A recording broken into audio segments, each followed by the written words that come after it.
maybe let's look at a few things what you were doing yesterday. So how many of us were able to maybe practice something yesterday on what we did?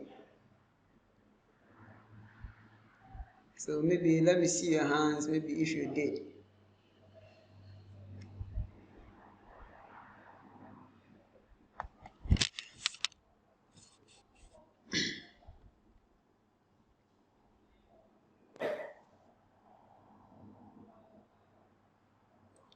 So those who were able to practice something or rehearse something, let me see your hands. Let's say after we closed.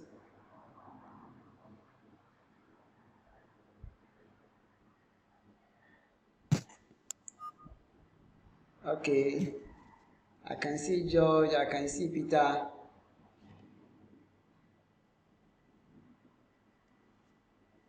And who again? Okay, so now we are about 5 here.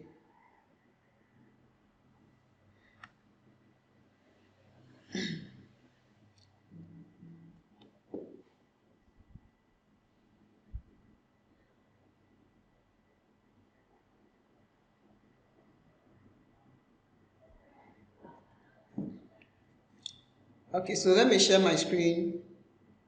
Then let's try something.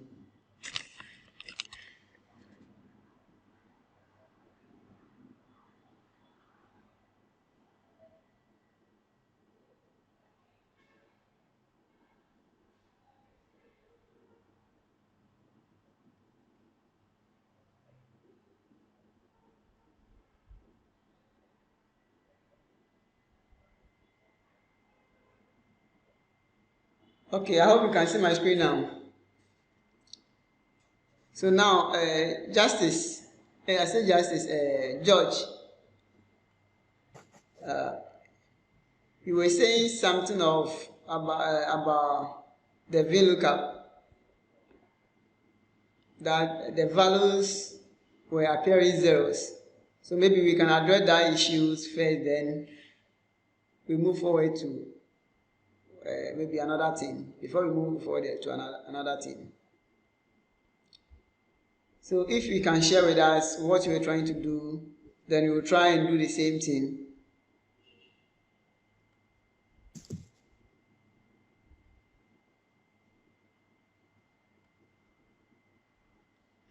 Okay, so now, this is what I'm going to do. You will share your screen with us. So I'm going to exist from the screen. Then you will share your screen with us.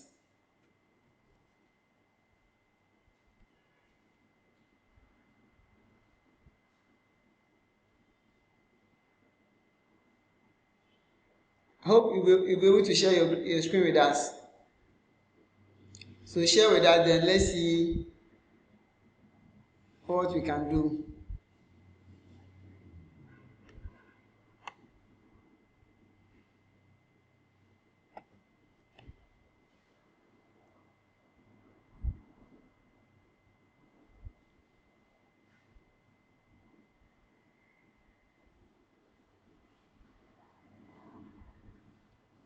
Hello, George. Hello, George.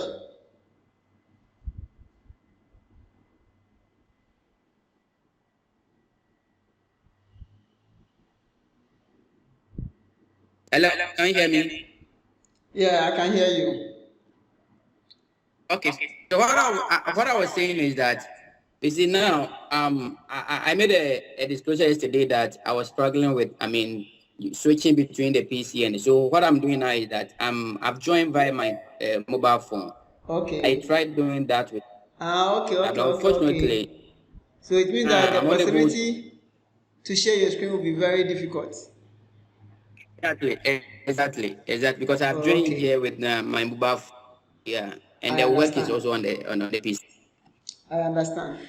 So, what were you trying to do?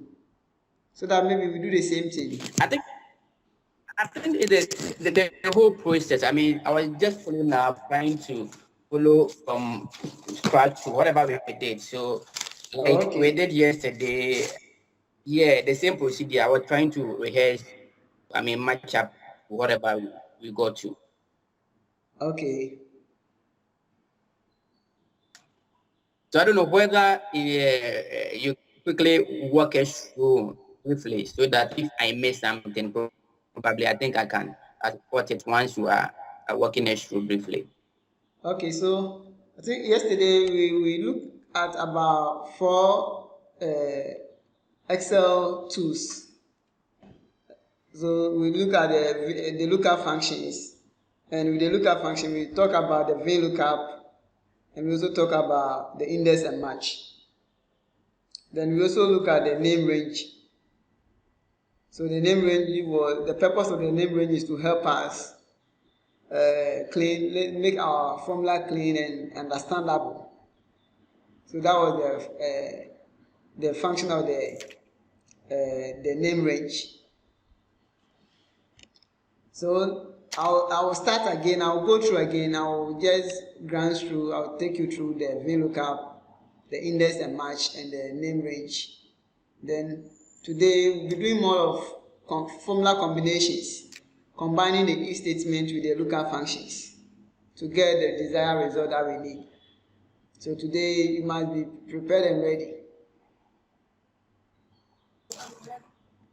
Okay, so I'm sharing my screen.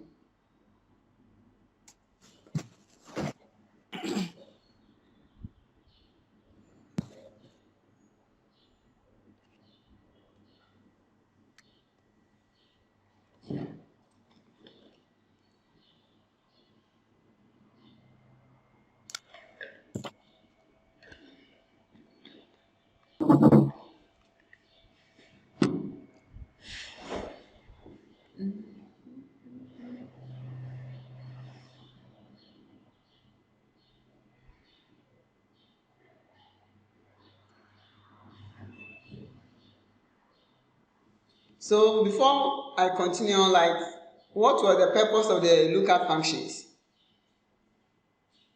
Can anyone help us? Okay, please let me try. Okay. All right. So in many organizations, in practice, we realize that you have a large volume of data, and when it happens that you should fish out one particular data out of the lot, it becomes a bit of challenge.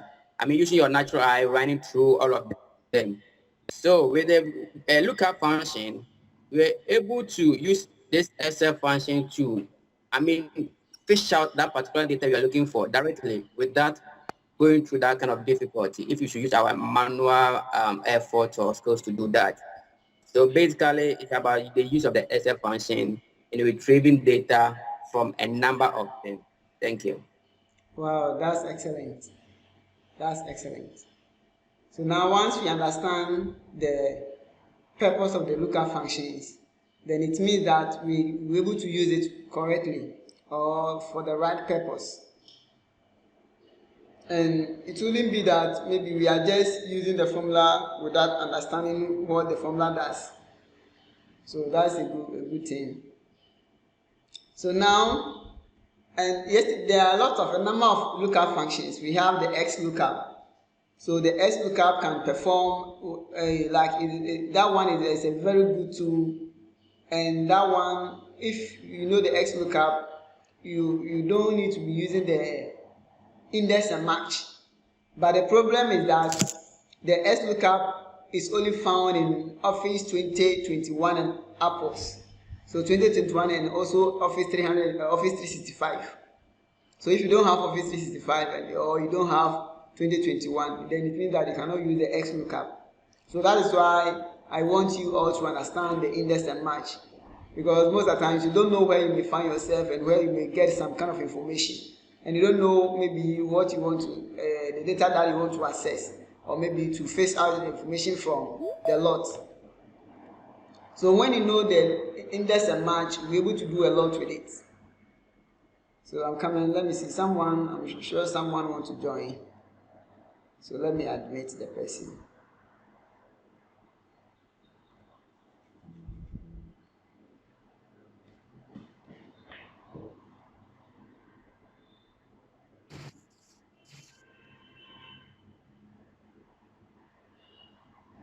So today, forgive me, my voice is down, so.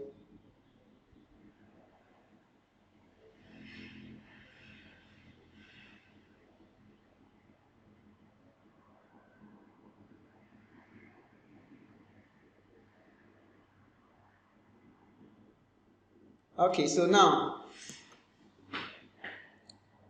yesterday we used the VLOOKUP to search for the full name before we came to use the index and match. So I'll try to use the VLOOKUP again, then I'll also try to use the index and match to search for the name from the staff data. So we have the staff data, which is the large data that we are looking for, and we also have the master payroll where we are working within. We are working within the master payroll, but we also have the staff data, and the staff data contains the details of the staff or the information about the staff. So we have the name, the date of birth, the job code, their position, their grade, and other things, a whole lot of things, their qualifications, and even their state of marriage.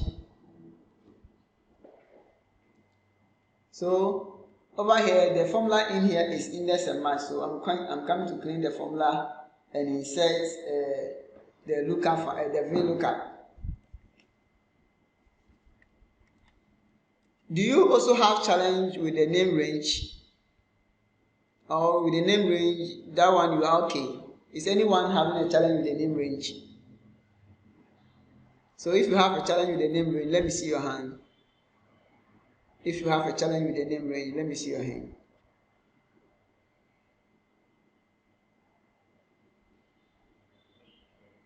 Okay, so it means that we are all okay with the name range. Okay, George, you have problem with the name range?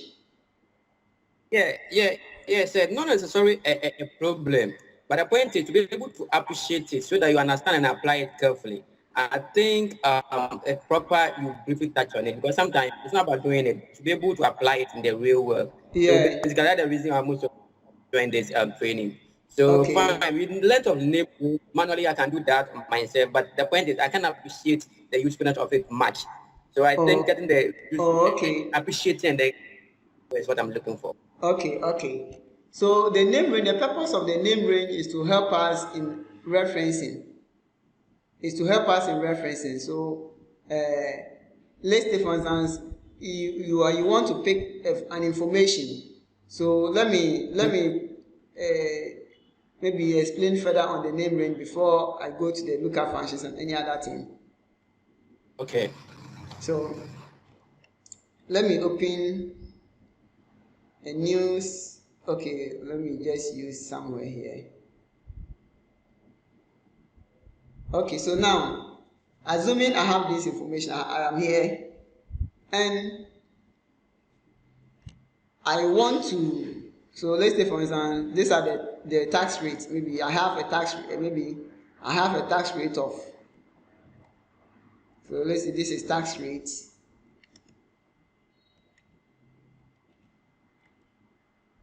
And let's say the tax rate is, let's say 20%.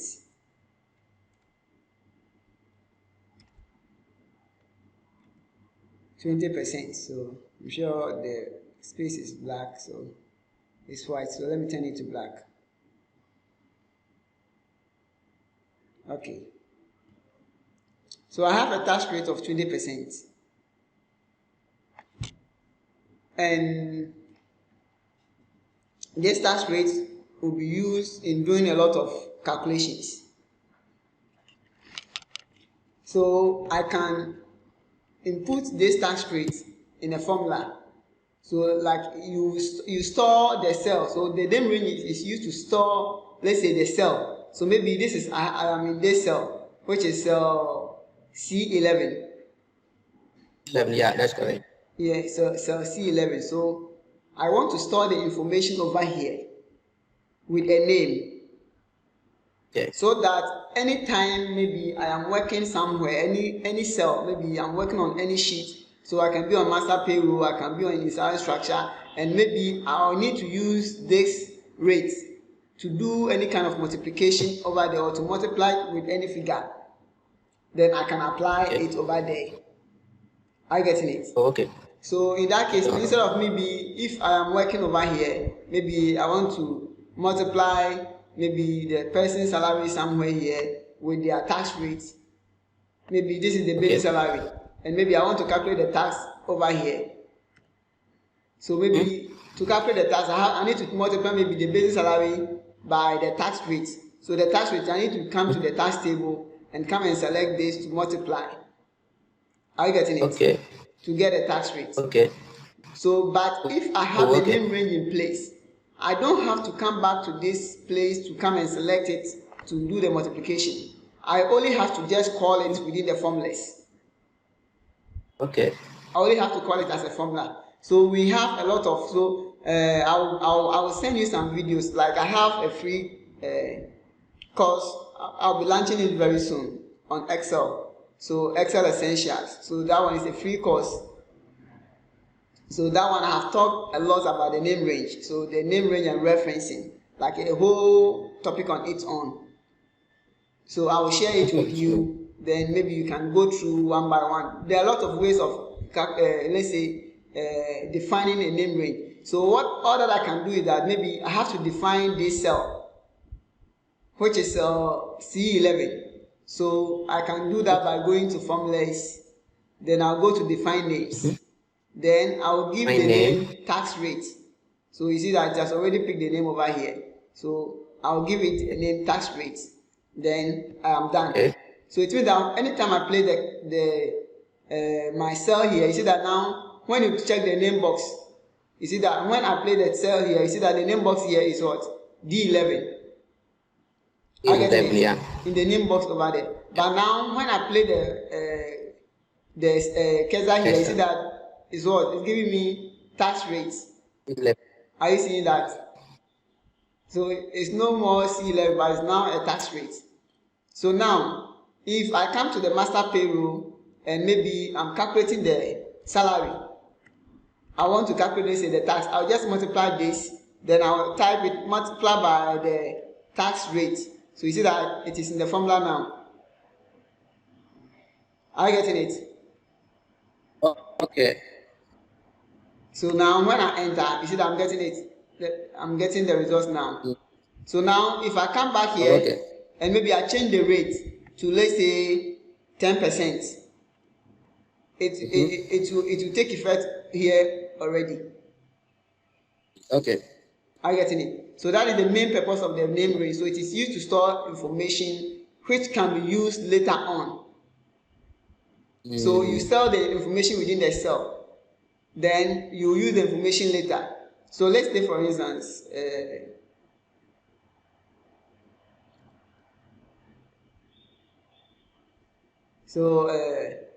let's say for instance, I have another one. So what should I do? So I'm coming. So like even what we did yesterday, so over here, we put all this information within the name range because we know that we'll be using those informations in our master payroll. So that was why we're putting them in the name range. So we did that for the position, that for the job code, that for the full name, and the staff ID, because we know that we'll be using those kind of information. And I think we didn't do that of the higher certificate. No, we didn't do that one. We didn't get to this side. So today the name range will still be using it a lot today. We'll be using it a lot today because this is a very important thing, and if you understand it, it makes your Excel work easier for you to manipulate your data. Like it makes it easy, flexible for you in moving around your calculations and also it makes the computation easy to understand. So for instance, over here, you see that over here, when I play the formula here, when I open the formula, you see that it's multiplying the basic salary, which is the what do you call it? Is it F4? The base salary is F4, and it's multiplying the tax rate. So even now, I can even put the basic salary also in a name range. So I can even select the whole basic salary over here and go to, maybe let me label it from design, define from selection. So I have put it in a name range. So now I can decide to multiply this by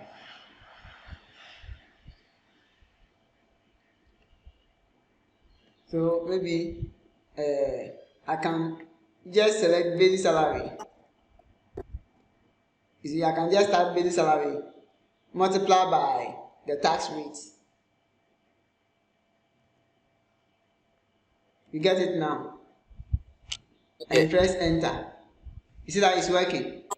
So now, because I have placed the basic salary in a name range, I'm able to multiply the basic salary to the tax rate without even going to, without selecting it. So now I can drag it down and the tax is already calculated. So when you come here, you see that now if anybody click here and you look into the formula, you know that you are multiplying the basic salary by the tax rate. So you're able to also understand the formula. So apart from you saving it in the let's say storing the cell, the information within the cell, you are also able, it also help you to understand the data well, or to understand the calculation behind whatever cells you are working with. Are you getting it? Yes, please.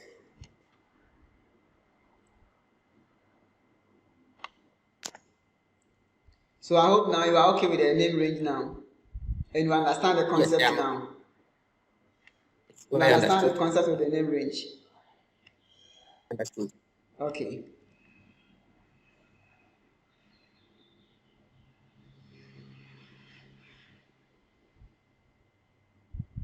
Okay, so now let's look at the lookup function. So here we will still be using the name range. So over here we have our staff data and we want to pull the full name, and the full name is already in the name range. So we want to pull the full name from the staff data to the master payroll. So we just start our function with equal to sign, then we type VLOOKUP. Then the lookup value is going to be our staff ID. Then the lookup array is going to be the staff data, because we want to pull the whole staff data, comma, then the index column. So when you come to Kwame. Yeah, hello. Kwame. Yeah, hello. Sorry, let me get it. Yeah, this is Eric. Yeah, it's Eric. Yeah. Let me get this clear. Yesterday I was asking. So the VLOOKUP is what's the name? Is it A4? Come again. I'm trying to interpret your formula. Okay. Yeah, VLOOKUP A4. Yeah. Meaning that when we go into the data array, that's the staff data. Yeah, where is A4 located? We are going to pick A4, which is the reference. Yes. From that data. So I select that. So let me explain this. I selected the A4 over here, and the A4 is the ID number 001. Okay. That's the lookup value. Lookup value means that the value, the information we are looking for. In the staff data. Yeah, in the staff data. Okay. So any information that relate to this particular staff ID. So now what we are doing that now we want to find an information which relate to this particular ID. So let me interpret the data for you, what we are just doing. We want to find an information which relate to this particular ID, which is ID number 001. So 001, and this ID, this information can be found within the staff data. And the information we want to find is this ID, and we want to know the full name of this ID. This staff ID, this particular staff with ID number 001. We want to know the full name. And the full name is found in the staff data. Are you getting it? So this is the staff data. So the lookup array. The lookup array is where the information can be found, which is the staff data. Then the index column. So the information is found within the staff data, which is a large data. But the index column means that which column can this information be located? Are you getting it? And that is column 4. Yeah. Then we come to the lookup range. So the lookup range is, do you want an approximate match or exact match? Approximate match means that if you don't get what you are looking for, it's the system should give you the nearest one. And the exact match is when that is a false or 0. That is, if you don't get it, don't give me any other figure. Are you getting it? So we want it exact match, which is false or true, which is false or 0. So I will select the false. Then I'll close my bracket. So that is what we have near brown. So that is position 4. So when we come to the staff data, you could see that the index column, so when it comes from the left, that is 1, 2, 3, 4. The full name is found in position 4. That is why within the index column, we entered 4. So now, George, do you get it now? Yeah, I'm there. I've gotten it. I think I've seen where my problem was coming from. Okay. Okay. I'm fine. Thank you very much. So now, and apart from these two, you can also do the same thing with the index and match. And yesterday I tried to explain a lot of things about the index and match. So you can do the same thing with the index and match. And I like using the index and match because that one, there are a lot of benefits attached to using it as compared to the VLOOKUP. Okay.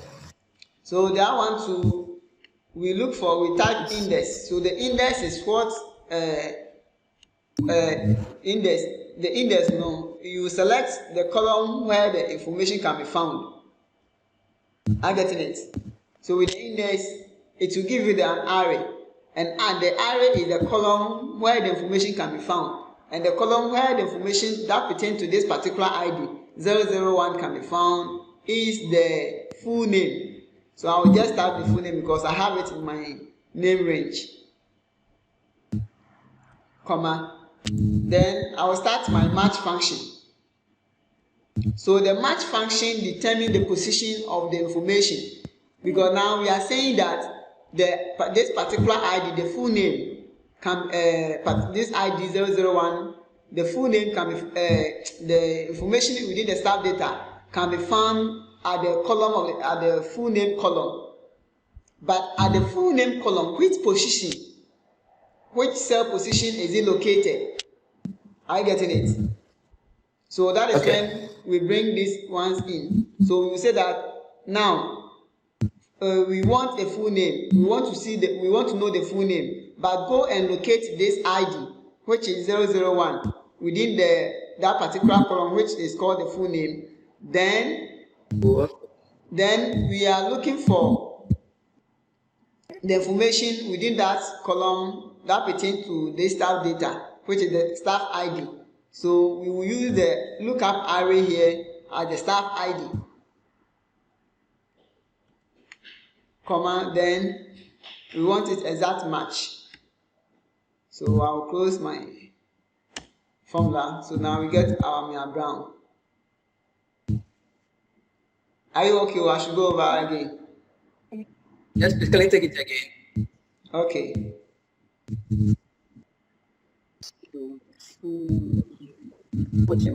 The rest, are they not joining?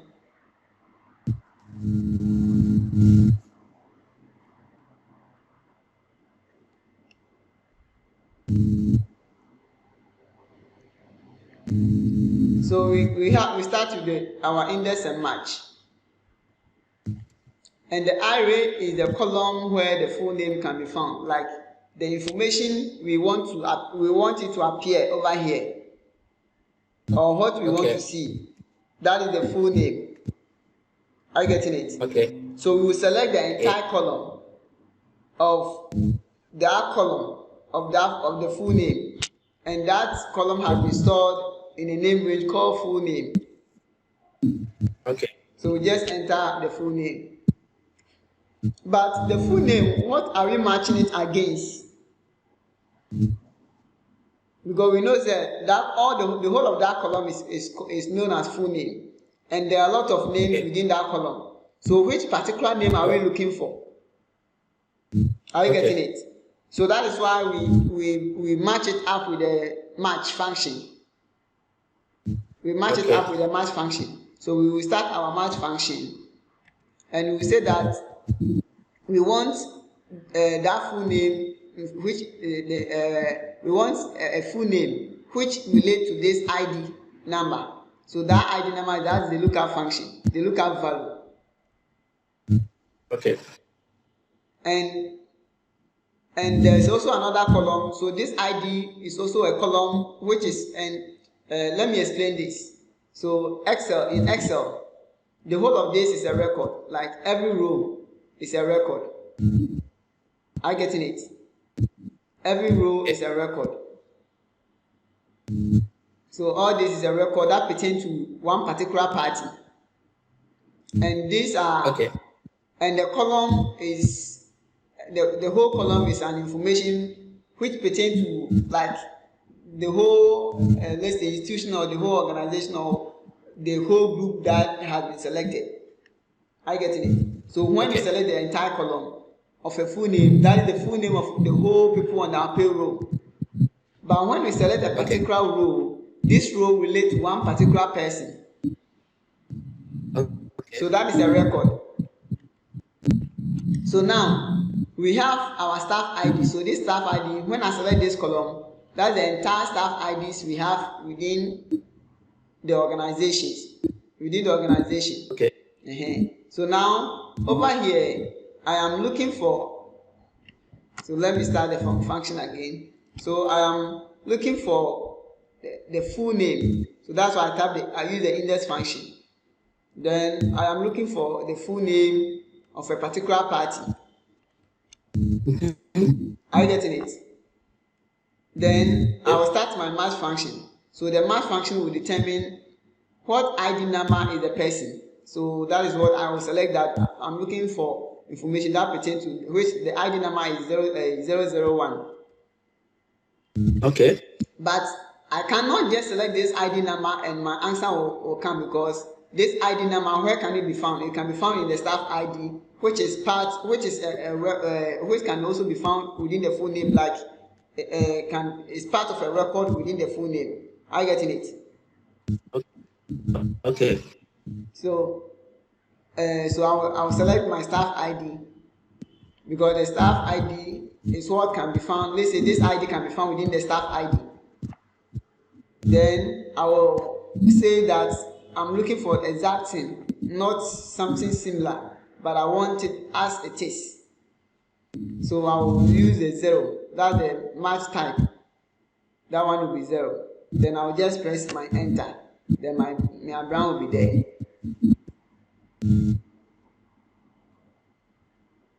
Please, how many brackets did you close? Is it 2 or 3? It's 1 2. or 2? It's 2. It's 2. It's 2 because my function is 2. Like I have a parent function, which is the index, and I have a sub function, which is the match. So the red over here will close the sub function, and the black over here close the full function, the parent function. Are you getting it? Right. Okay. And actually, when you are not sure, you keep pressing until you see the black bracket. Yeah. So you just drag it down and you are done. You've populated all your full name.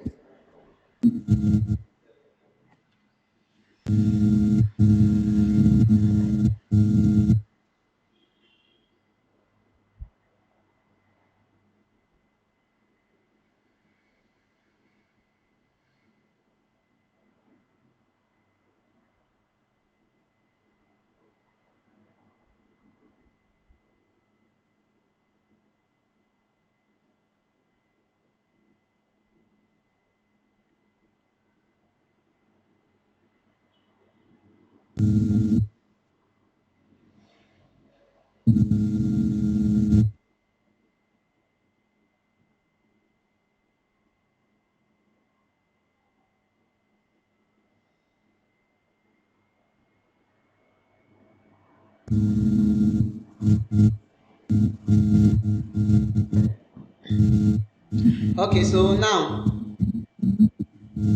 I think we can continue on from here. I think now we get the index, we understand the index function now, and we also understand the VLOOKUP now.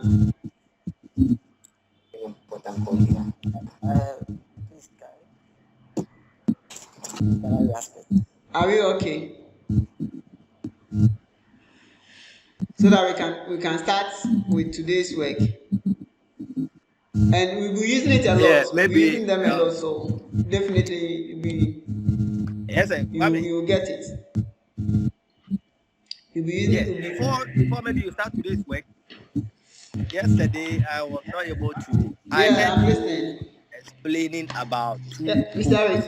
the job code. One is in the Master Payroll, and the other one is in the I think the salary structure.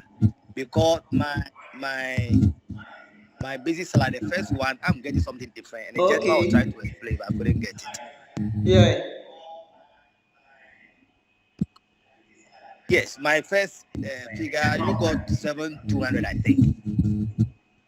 And I'm having the basic salary 21,600, and the gentleman was trying to explain why I got that, but I couldn't get it. I think. Okay.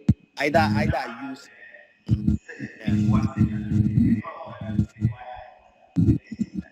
Okay. So this is what you are going to do. This is what you are going to do.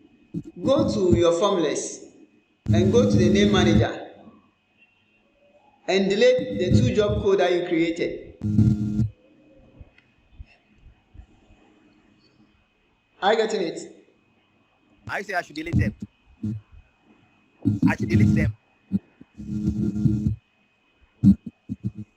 Okay. So you delete them. Is that? Yeah, delete them. So we are going to create them again.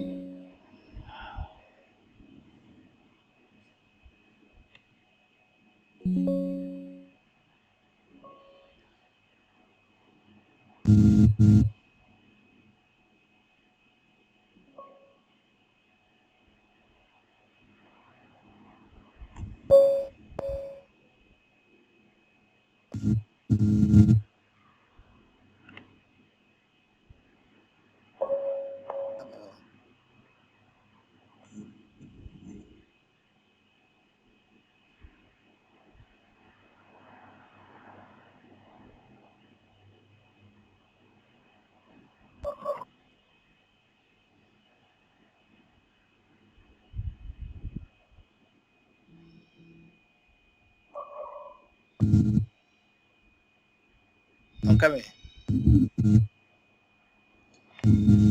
So have you done it? Done it.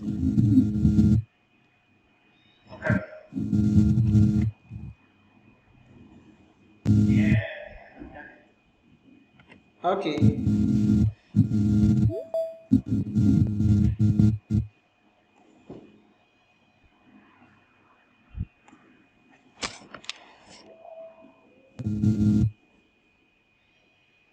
There's other one. When I delete those ones, the whole thing goes off. So I don't know. Yeah, when I deleted, there were 4 actually. One is okay, but the other one. Then when delete, all the information is gone. I was able to delete one.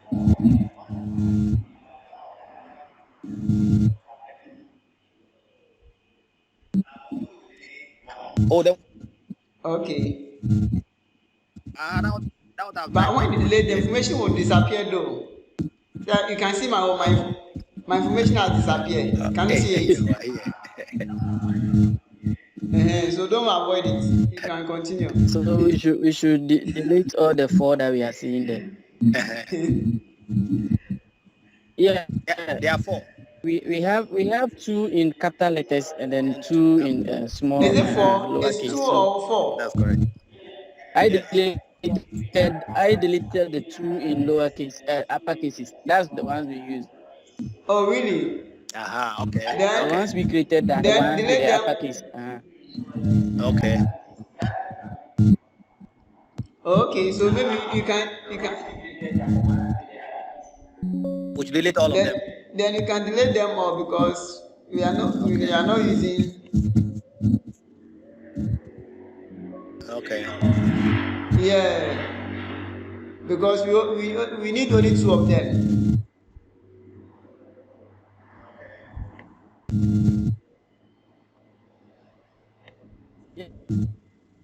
Yes.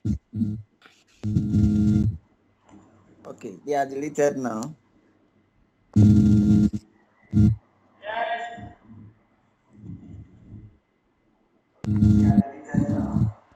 Okay. So now, this is the staff data. And before any employee is hired, the HR will give the person, will assign an ID to that particular staff. Then he will enter all his details. Then give that particular staff a job code based on his appointment and position. So your job code that will be given to you, that will determine your appointment, that will determine, let's say, the salary you are going to be given. Are you getting it? And this code, they are giving this code based on their salary structure. So when you go into the salary structure, we have a job code to any position within the organization. So they hire you based on your position that you are coming to occupy. Are you getting it?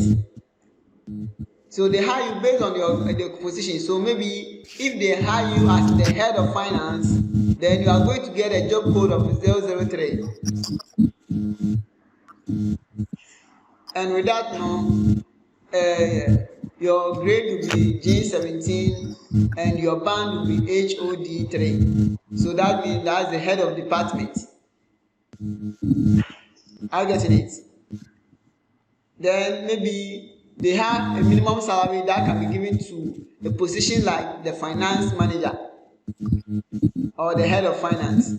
So that is, the head of finance should not take a minimum salary. So even if the person is having an SHS qualification, the moment the person is a head of finance, you are not to get a salary below 15,000, and your maximum salary should not exceed 27,000. Are you getting it? So this is the salary structure. So because of this, they give you a job code. So now this job code, that job code is the one in the staff data. Are you getting it?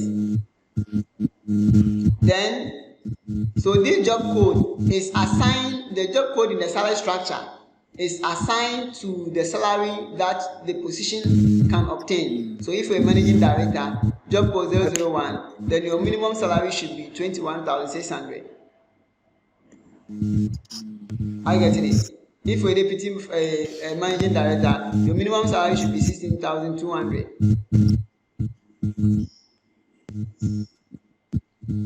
And if you're a finance manager, in that order.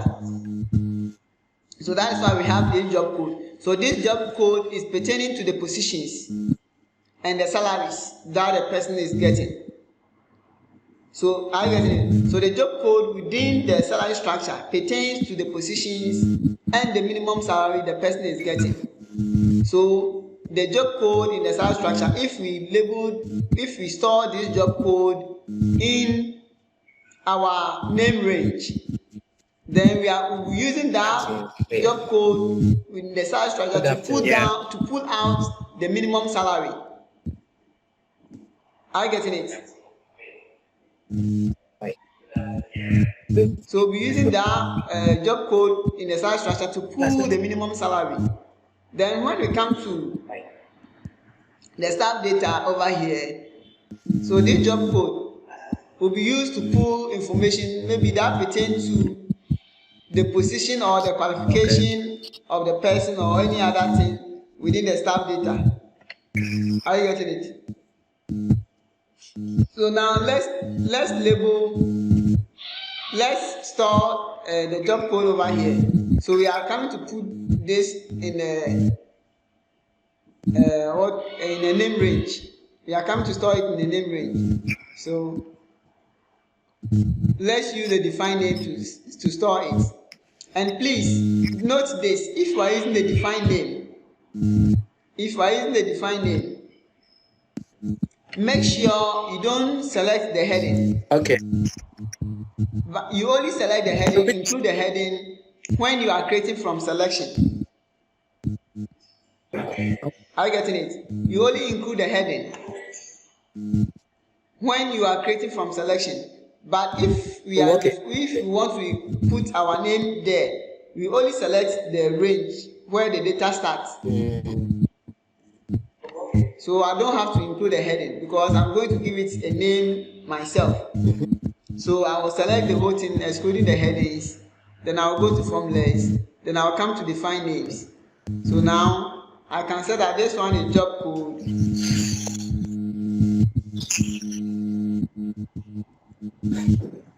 Job code. But this job code is found in the staff data.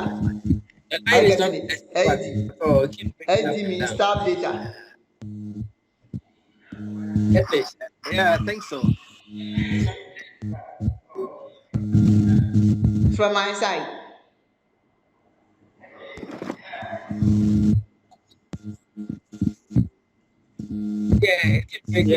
Break it.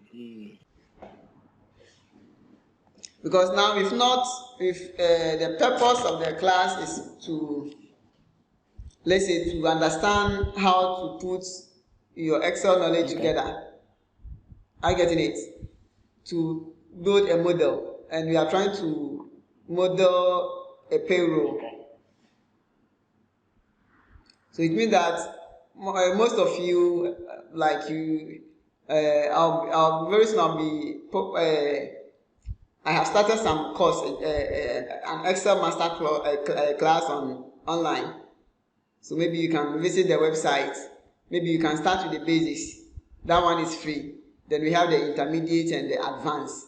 So what I'm going to do is that I will give the basic. That one is free. That the foundation course is free. But the intermediate and the advanced, maybe I'll give you a discount on it, so that maybe you can learn more and maybe you know how to use a lot of them. So especially with the name range, for instance, it's part of the basic.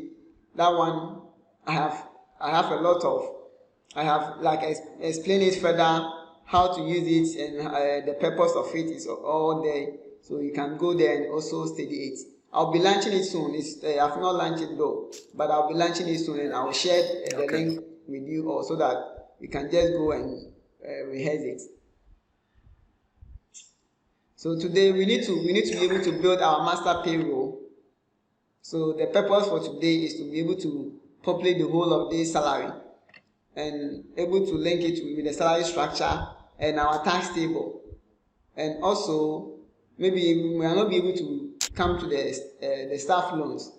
So maybe next week we will start with the staff loan. When we are done with this, then we start with the assets register.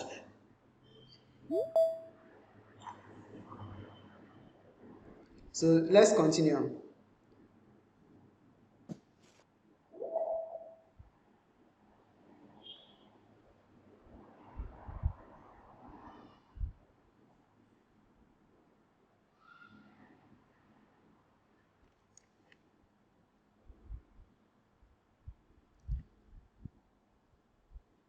So now let's populate the position. Yes. I think now after doing this, I think most of our records were create the range for the code, the job code or something.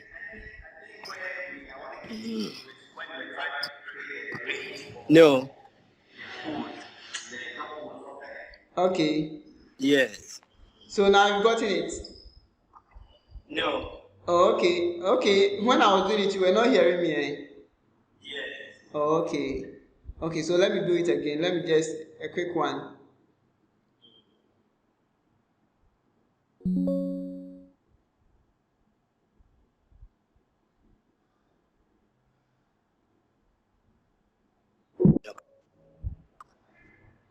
So I was saying that the job code we have two. Yeah. One is within the staff data and one is in the salary structure. Okay. Are you getting it? So the one in the salary structure is what we will use. Yes. The job code that we'll be using to pull the information that relates to the basic salary. Okay. Are you getting it? And the one over here, the job code over here is that one will be used in relation to, let's say, information within the staff data. Okay. Will be used in relation within the staff data. And the one within the salary structure will be used for information within the salary structure. Are you getting it? So if you want information from the salary structure that pertains to the job code, then you will come and pull it from the salary structure.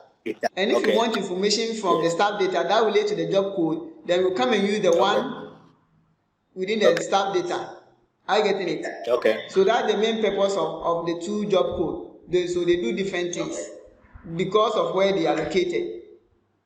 So that is why I have labeled it. So when it comes to the job, I have done the labeling. Okay. So I have the job code. Okay, I have that of the staff data. So the SD means staff data.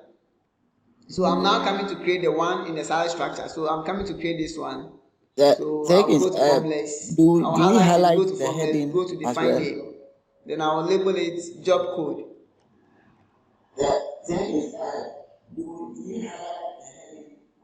No, you don't highlight the heading if you are using the define name.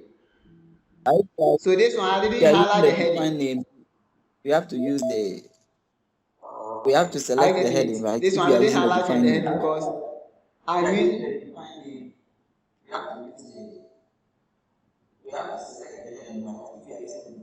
No, if you are using the define name, you don't have to select the heading. You have to only select the data. But if you are using create from selection, that is when you need to use. So those, I think you can be putting those notes down. Are you getting it? The heading. Okay. If you are using the create from selection, that is when you include the heading. Because create from selection, that one you are not going to give it a name. It will generate the name from the heading. That is why you need to include the heading. But the define name, you are going to put the name there yourself. But the so one you don't have to include the heading. Staff data, that one you include. Someone you did a define name. Okay.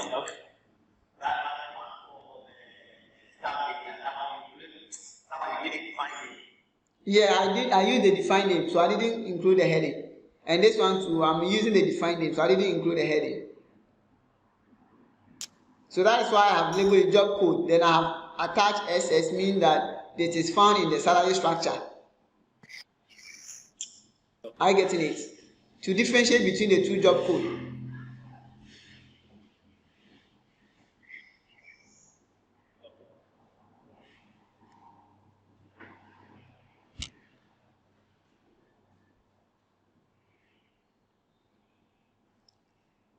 Okay, so let's continue. So now, let's populate the full name, the position. So this one, I know that one you can do it yesterday. It was an assignment for you to do it. So we are using index and match. So index, and we want their position. So the position, we've already created the name range. So we type in index, then you type the position, because the position is already in our name range. Then we start with the match function, and this position we want to put the data from the staff data.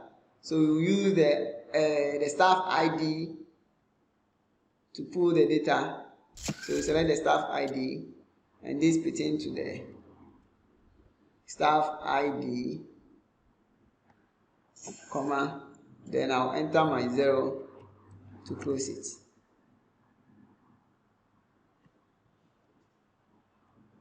Okay, so it's giving me, okay, so it means that I need to come to the position over here. I think this is where the issue is. So now, over here, So you see that the position in the staff data is not coming because we changed the job code. So this was what I was explaining. So now, this job code within the position here, let's say the position over here, within the staff data. So it was pulled from the salary structure because the position is only found in the salary structure, and this can only be pulled using the job code. So if I want to find information relating to this position, I'll use the index and match. And over here, I think within the salary structure, I label the job title instead of the position. So I have a name range called job title. That one is already created. So I'll just enter it. So I'll say index and match. Then I'll enter my job title.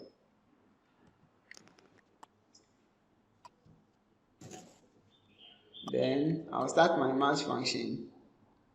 So the lookup value will be the job code, and the lookup array will be the job code within the salary structure over here, comma, then 0.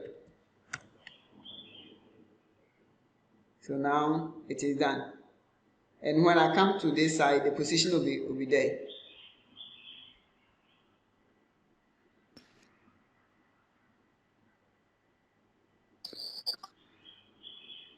So now let's work that of the basic salary. So the basic salary, we are pulling the salary from the salary structure. So it means that you'll be using the job code that relates to the salary structure. Are you getting it? So you start your index and match. So index and the salary, we want the minimum salary from the salary structure. So select that one, comma. Then we start our match function. Then the job code, the lookup value is going to be the job code. So this is going to be the job code, which is C4. It's going to be job code, which is C4. And we have the lookup array. So the lookup array is going to be also the job code within our salary structure. So this is the salary structure, because we want to put information relating to salary, which is the basic salary, and we want exact match. So 7,200. Yes. I hope you've all gotten this. This one, yesterday we did it. Yes. So you have it now. We are coming to advance it. So we are coming to include logics.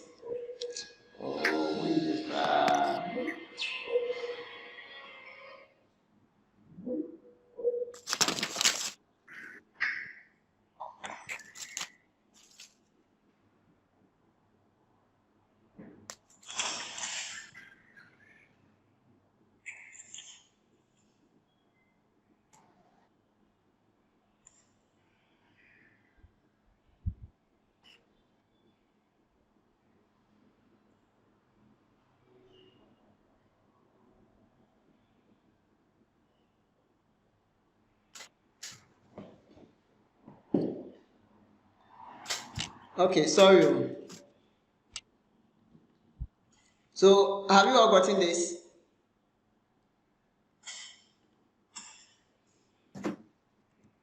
If you have the salary, let me see your hand. If you've gotten the basic salary, let me see your hand.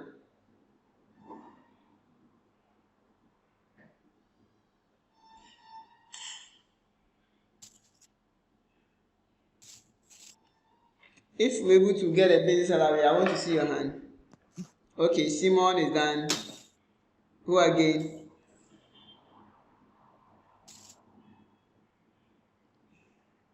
Okay, Peter. No, I'm not yet. Not yet. Mr. Eric, have you done it? Yeah, I'm trying to get a job code on the Master Payroll. What's the challenge? The Master Payroll. No, the job code on the salary structure or on the master payroll? No, on the what's name? Hold on.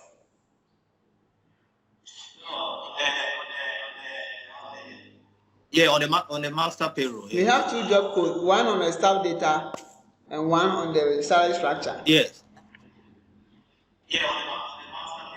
Yes. No, I say we have one on in the staff data. But there's another one on the and one in the salary master structure. payroll after the full name.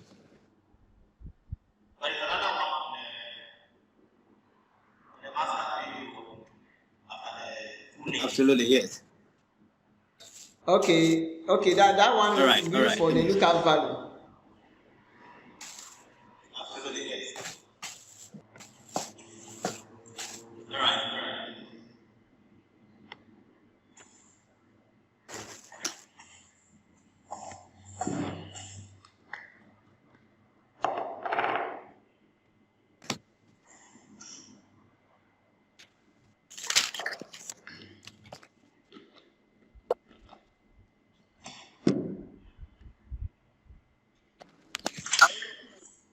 Okay, so Justice, have you gotten it now?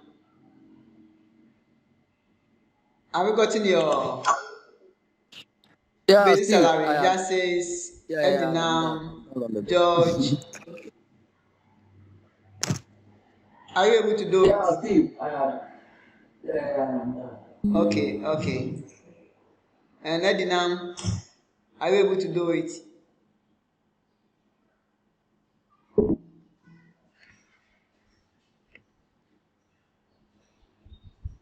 Okay.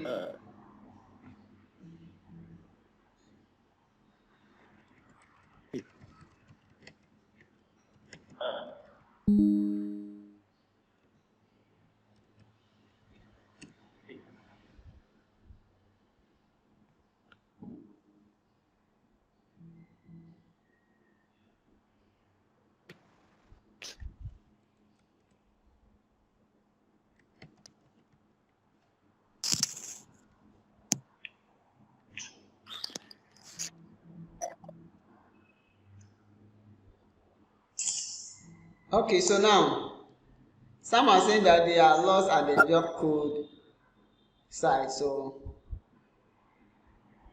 the job code, all that we are trying to do is that we are trying to put the name range. We are trying to put them in a name range. And I earlier explained what the name range means. We have different ways of creating a name range. So I will share that link with you when it is ready, so that you can go. I think I'll even put it on YouTube, so that you can go and watch it on YouTube. Then I have explained in details about name range and even Excel referencing. There's a whole lot. I did a whole course on that, name range and Excel referencing, and it's going to be for free. So all that we are trying to do is that we are just trying to put those two job code in the name range. So we want to save them in a name range. So putting them there, putting them in the name range will help us call for it when we need it. Anytime we need it.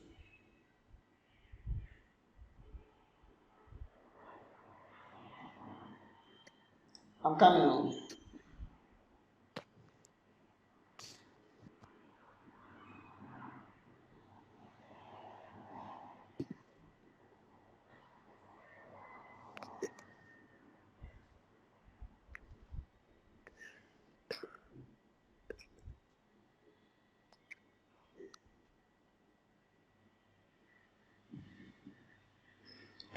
I'm coming. So let me just know this job code two things, like the differentiation.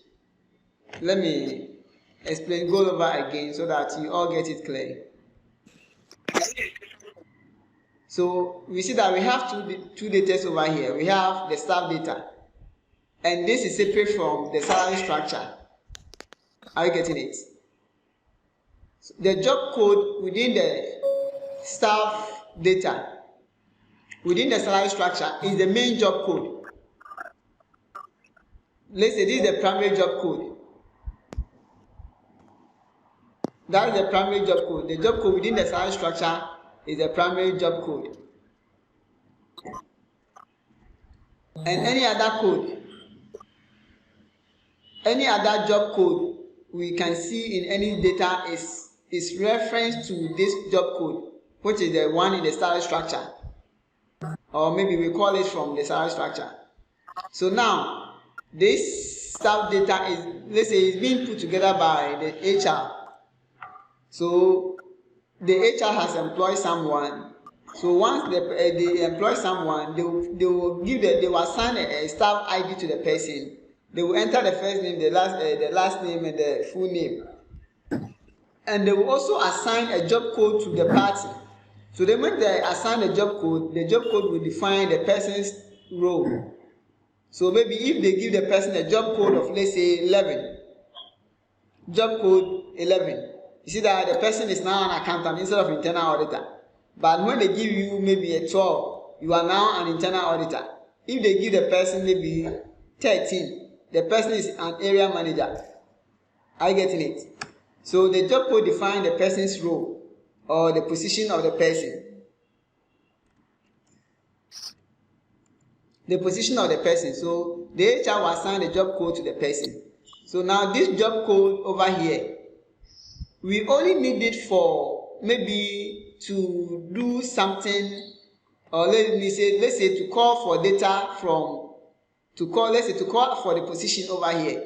So we need this job code over here in the staff data as a lookup value for the position here, because this position is being used within the formula, like there's a formula used within this position. Are you getting it? So that was why this job code was created.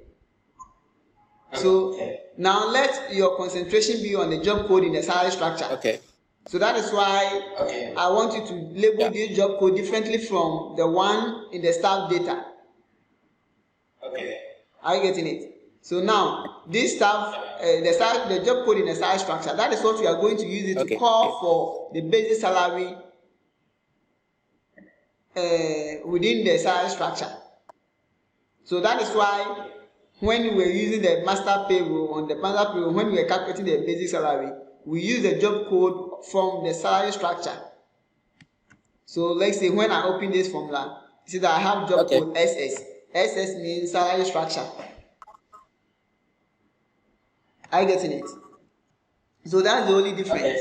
That's the only, it's not anything or anything, something strange, like it's a normal name range that we created.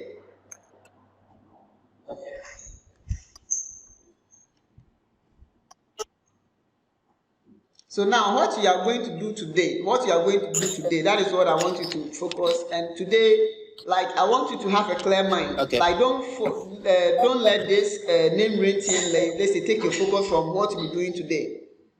Are you getting it? Don't let the name range take your focus from what you'll be doing today.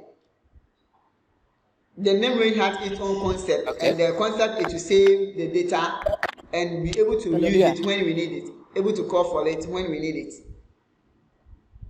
Are you getting it? That is the purpose of the name range. It will save the data somewhere, and we can call for the data anytime we need that information from the formula. Okay, so now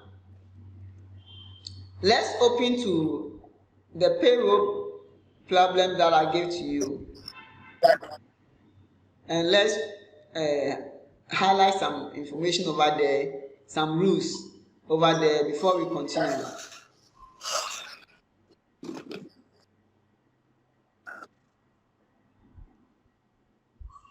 The microfinance.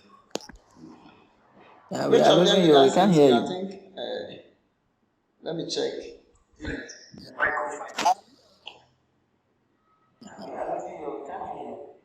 You are listening me? I'm here, I'm around.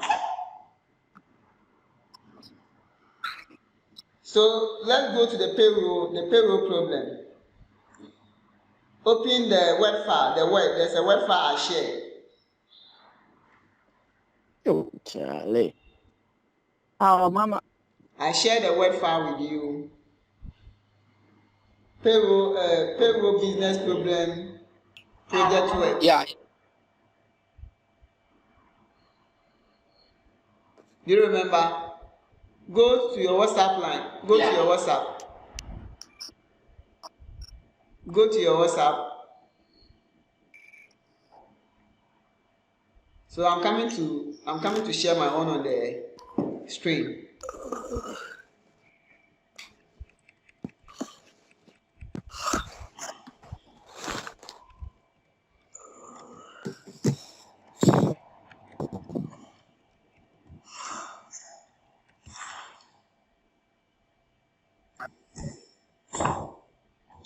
Okay, I'm sharing my own, so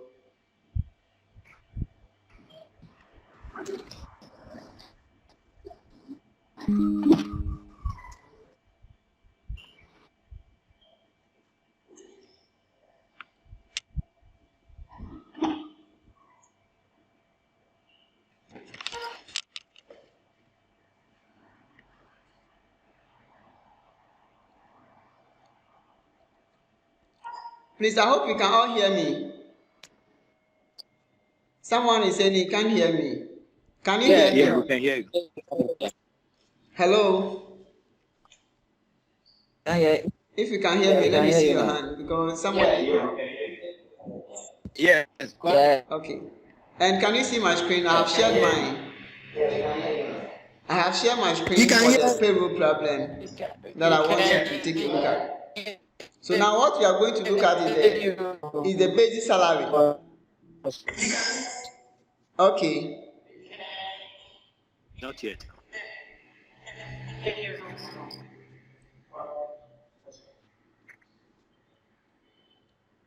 Okay, Mr. Shampoo, do you have a question? Mr. Shampoo, do you want to ask a question?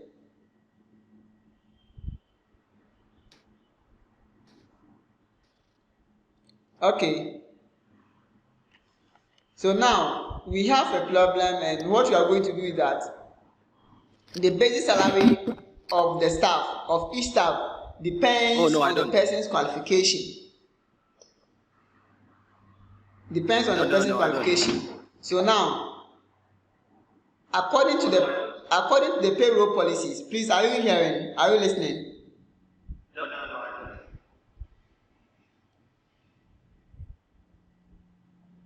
So according to the payroll policies, they are saying that staffs with master's qualification, basic salaries are increased by 15%. So it means that any staff with a basic salary with a qualification of masters, their basic salary is going to be increased by 15%. And those with degree qualifications are going to be increased by 10%. Any other qualification is graded as per position. So as per position means that their salary is going to be the same. So as per position means that their salary is going to be the same. So now let's come back to the payroll, to the basic salary. So now over here we are coming to include a condition. And the condition is that if the person's basic salary is equal to master's degree, like if the person's qualification is equal to master's degree, then we need to increase the person's basic salary by 10%, by 15%. So now, yesterday I explained the argument within the if function. So the if function have 3 arguments. And the first one, so just watch what I'm typing. So we have the first one is the logical test. So the logical test. And the third one is the value when true. Value when the logical test is a true statement.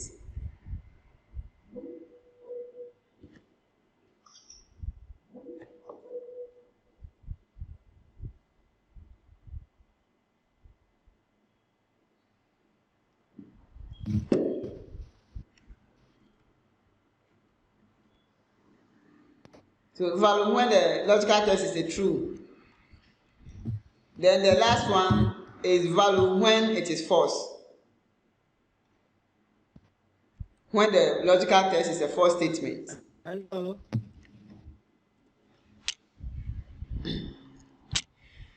So now, the logical test we are going to create. Hello. Are you following? So this is what we are going to do. Please, let's pay attention to what I'm doing now. Because this, when you get lost,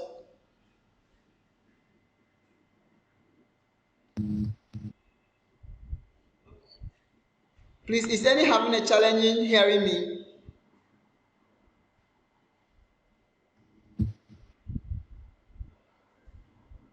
Please, if you can't hear me, let me see your hand if you can't hear me. I can't see your.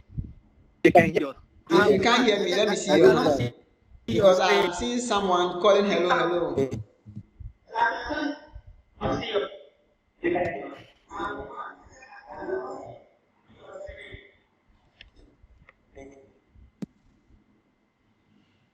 Is someone having a challenge hearing me? I can see someone trying calling hello, hello, hello. So that maybe I can adjust I don't know what is happening. So if any can hear me, I want to see the person's hand so that I will know what maybe can be done. So can I move on? Can I continue? You can't see my The screen. concern is seeing this. Okay. So can you see my screen now?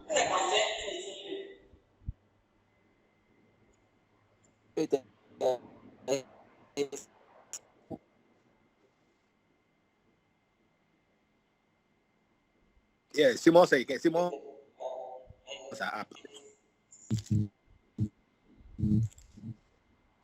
No, please. It's better you exit and rejoin. Yes. Because so if you all can hear me and maybe he cannot hear me, then maybe it may be a challenge from their side.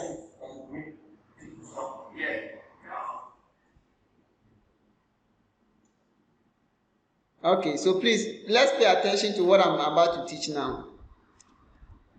I hope you can see my screen now. Somebody was saying you can't see my screen. We can see, but Simon is has connected, rejoined. Okay, so now see your screen. Okay, so let's. Okay.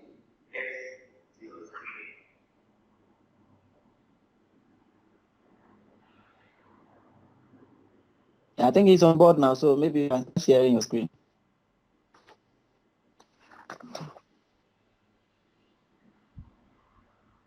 I think he's on board now, so maybe you can share. Okay. So I'm sharing it again. I'm re-sharing my screen. Okay. So this is what I'm doing. Please pay attention to what I'm about to teach now, because we are coming to combine formulas.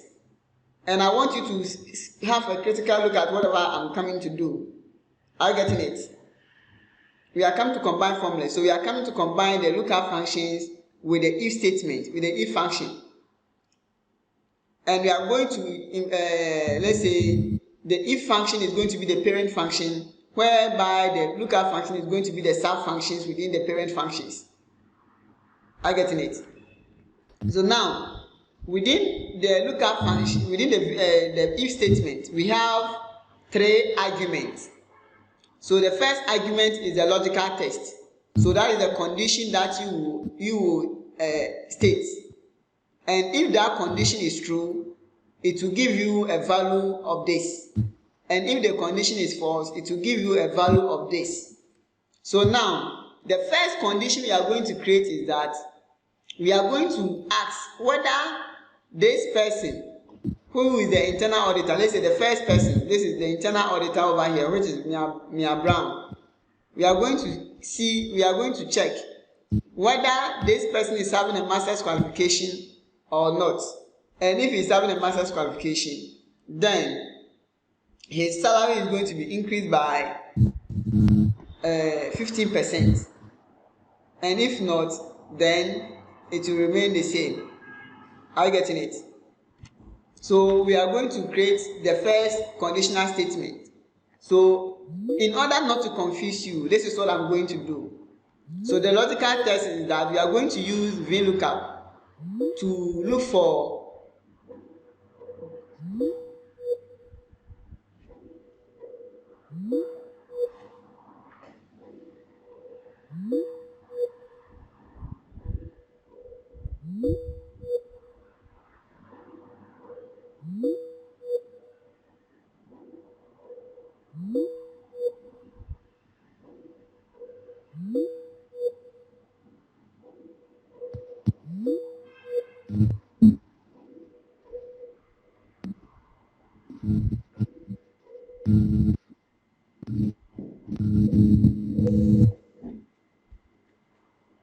hello.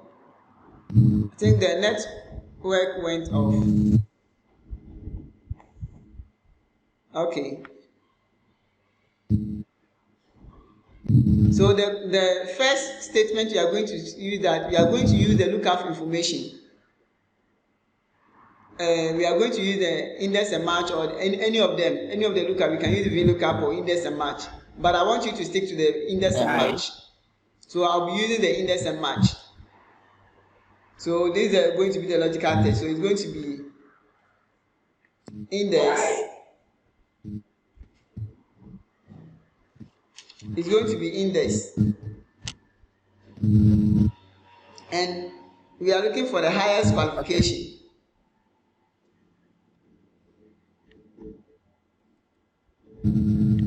Okay, so we've not created the highest qualification name range. So now let's go and create a name range for the highest qualification. So we can even create it from selection. So that one I will select from the heading because I'm going to create from selection. Then I'll go to formulas. Then I'll create from selection. Okay. So now my reference has been created, or my name range has been created. So let me go back to my staff payroll. So this is what I'm going to do. Afterwards, I will bring all this information into the formula. That is why I want you to understand. That's why I'm separating everything that I'm coming to do over here. For your sake, that is why I'm separating them. So let's pay attention to whatever I'm doing. So we are using the index and match to look for the information. So we are saying that index. So if the index, that is the highest qualification or highest certificate, okay, highest certificate. So here is it, comma. So we match it up against the person's ID. So the lookup value is going to be A4, comma.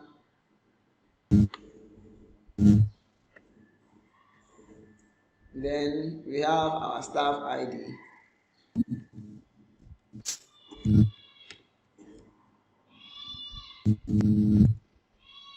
So you see that the logical test here is giving me masters, but we have not created the logical test here. So we say that if the masters is equal to, if this is equal to masters, if the logical test, so this is going to be a formula which will look for the person's higher certificate.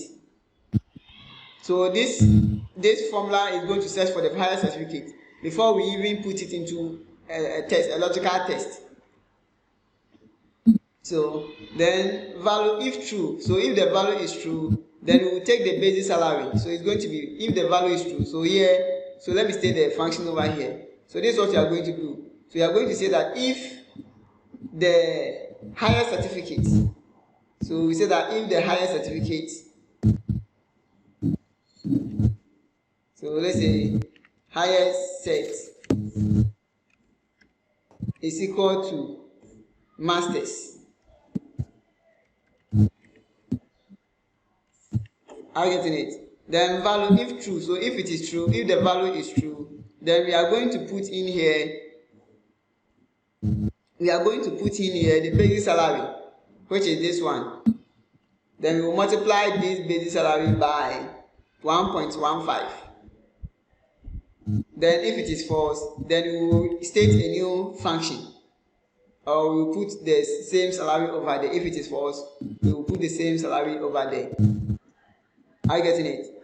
So now the higher certificate, so this will be the whole function over here. So this function over here represents the higher certificate. This function represents the higher certificate. And the value, if true,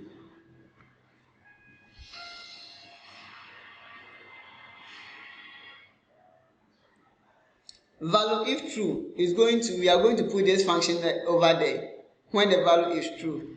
And value if false, because we are going to use two conditional statements, so that one I won't talk about it now. I will talk about that one later. So maybe for now, we will just repeat the value, the basic salary and value when it is false. Are you getting it?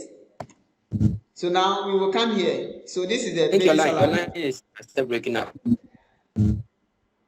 So this is the basic salary. The whole of this is the basic salary.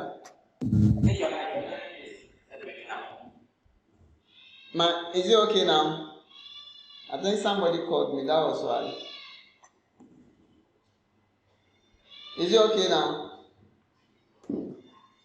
So the whole of this is the basic salary. So we can't so hear if you. I copy this function, if I copy this function and I come and paste it here, so let's say this is the function I'm coming to paste here. We've lost you, we can't hear you. You can't hear me.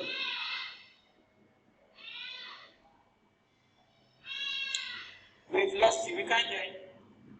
Hello? Can you hear me? Hello? Hello? Hello?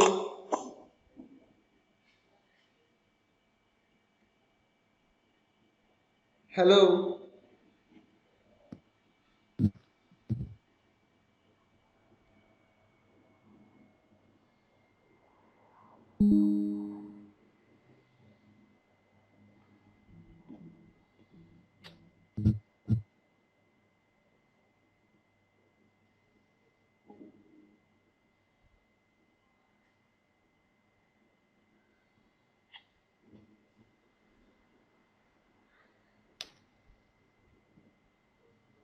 Can you hear me now? Hello? Hello? Hello, you're back. Thank God. We lost you Hello? for the past 2-3 minutes. Hello,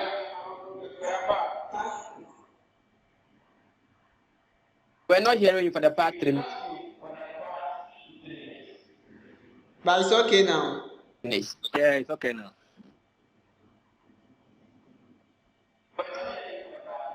And I'm asking whether it is okay now. So I can go ahead. Yeah.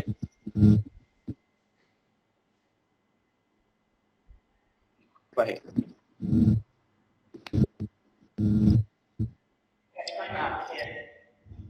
Okay. So now listen to this. So this whole function over here, this index, this whole formula. So let me copy this formula and paste it somewhere. So if I paste this formula here, so let me paste it somewhere here. So this formula is equal to the basic salary. Match.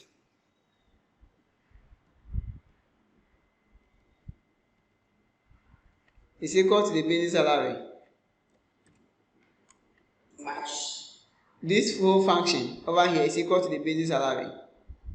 Then this function over here, this function that I search over here, like this function that I search for the higher certificate. So let me paste that one also here so that you understand what we are doing. So this one is equal to the higher certificate.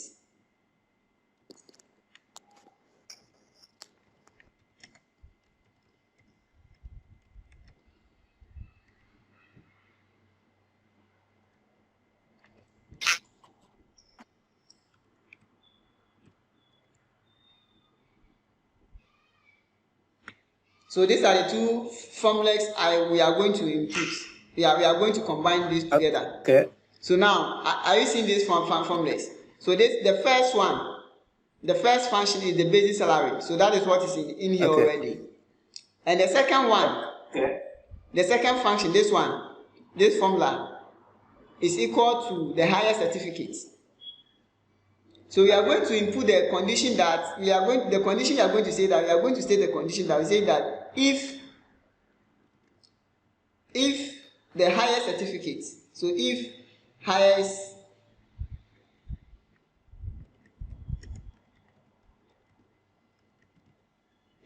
certificate is equal to masters, then we bring comma. So comma means then. So if higher certificate is equal to masters, then you take the basic salary and multiply by 1.15. That is 15%. You multiply by 100.5%. 0.15%. So it means that this whole thing, this higher certificate is equal to masters. We are going to place this formula in place of this, and the basic salary will go. So we'll be using, when we enter the if statement, we are going to place this higher certificate. So this is the higher certificate in place of this. Then we state that if it is equal to masters, then we multiply it by the basic salary, which is this one. So this is the basic salary. So all that we are going to say is that we are going to start an if function. So I'll copy this function in my formula. So let me copy this, which I'll be pasting. So this, what I'm copying is the higher certificate function. So I will say that if bracket open, if the higher certificate, so I'm pasting the function that I copied now, the formula I copied now. So if the higher certificate is equal to masters, so let me put this in quotation mark, is equal to masters, comma, then you will take the basic salary. So this is the basic salary already. So you take, if then value if true, you take the basic salary and multiply by 1.15, comma, then when it is false, so we are going to just leave it like this. When it is false, we just repeat the basic salary. So I'll copy the basic salary and place it at the end of over here. Okay, so let me even, when it is false, I'm going to make it 0 so that you know why we will do the next one. So when it is false, I'm going to make it the base salary to be 0. So when it is false, it will be 0. Then I'll close my function. So you see that now the basic salary has increased from 7,200 to 8,220. And when I drag it down, those without masters, their basic salary has become 0. Are you following now? So now up to this point, who understand up to this point what I just did? If you've gotten what I just did, just show up your hand.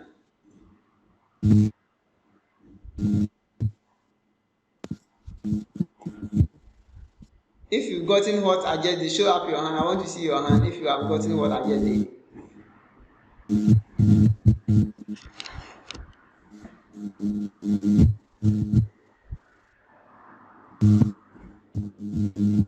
Okay.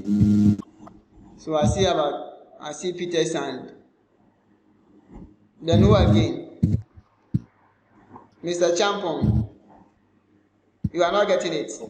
Yes. Justice. You are not getting it, eh? Okay.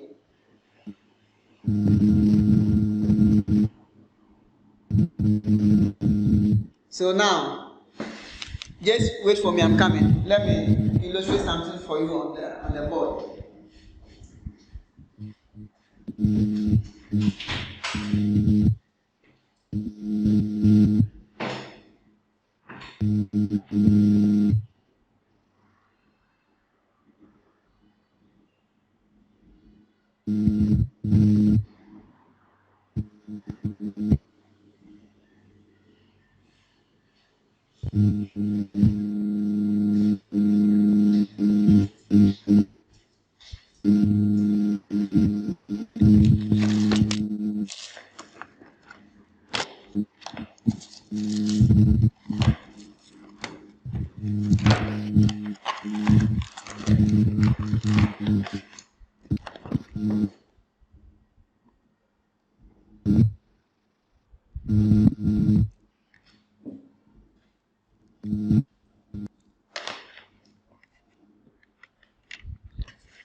Okay, so I'm back.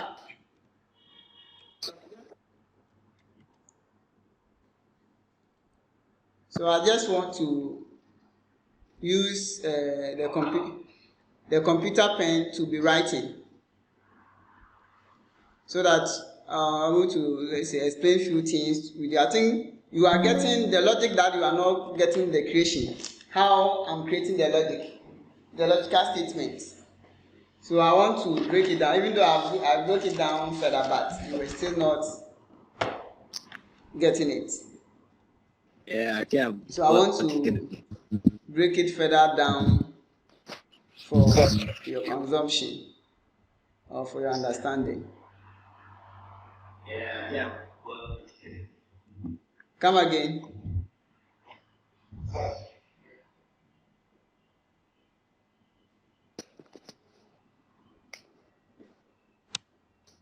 Okay, so I'm trying to open some OneNote.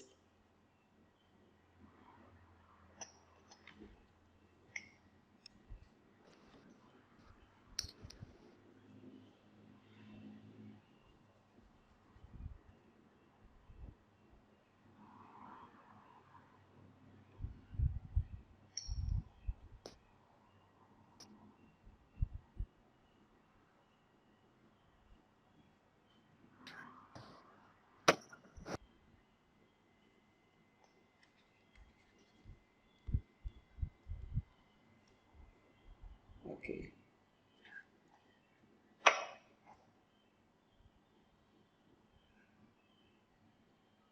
Okay, so now let me share this to you.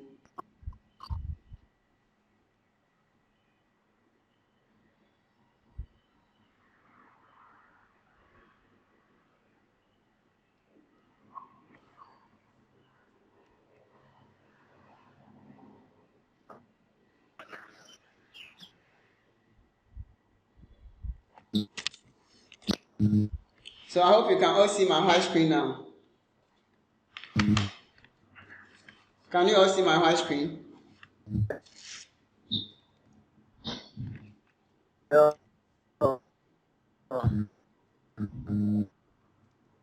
So now we are trying to create an if statement, and the statement we are going to create,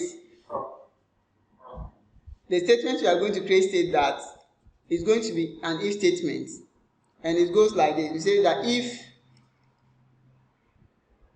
highest certificate is equal to masters, so we put in a quotation mark. If it's equal to masters, then so we come to value if true. So value if true is going to be the basic salary multiplied by 1.15% or 115%. 1.15% means 115%. Then when it is false, we just put 0. This is what I just created. This is the condition I just created. Are you getting it? So the only difference, the different thing I did was this, that I have the Excel functions. So I was saying that the highest certificate represents this. So the highest certificate, which is this, represents this formula. So let me put the formula under the highest certificate.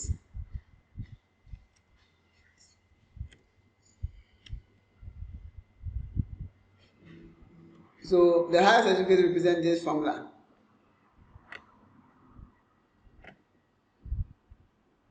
So this is the highest certificate. It represents this formula that I just placed here. And we have the whole of this. So the whole of this is equal to the highest certificate. So if it is equal to masters, then this. Then the basic salary, this one, the basic salary, which is this one, also represents this formula. So let me copy and paste the basic salary to formula. So this is the basic salary.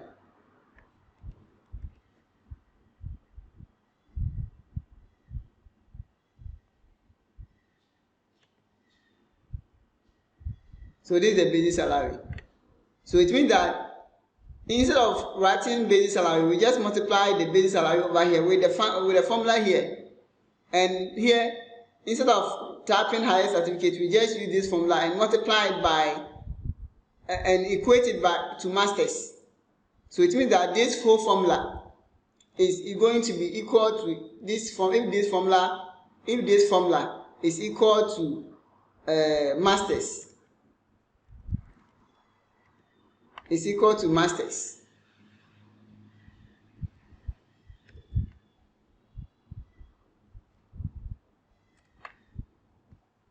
If this formula is equal to masters, then we come to this side. So let's say, let me put my comma somewhere here.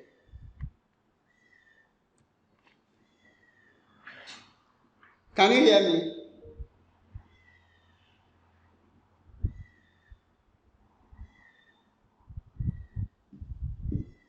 Oh, I'm off. My goodness.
Yeah. Hey, Oh, sorry, I don't know. I was you off. went off for a very long time.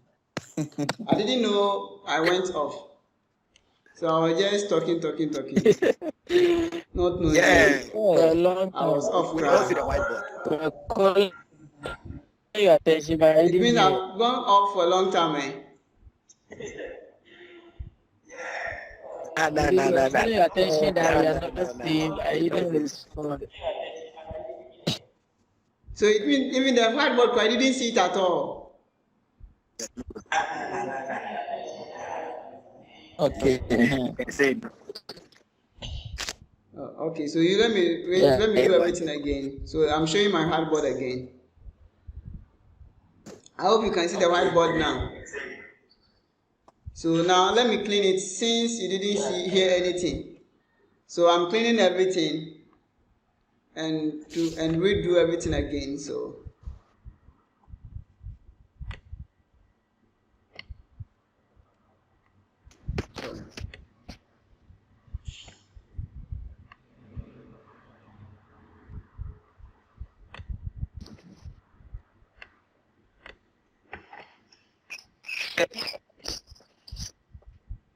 okay. So this was what I was trying to illustrate. I was trying to write the if function for you to understand how the if function is represented. So I was saying that this is the function, this is how the function is going to be like. So we are going to write a function like this. We are going to say that if Oh no, let's go on. with any problem, please pay attention to what I'm saying. Pay attention to what I'm saying. It's very important. So I'll say that if the highest certificate, so I will say that highest certificate or highest set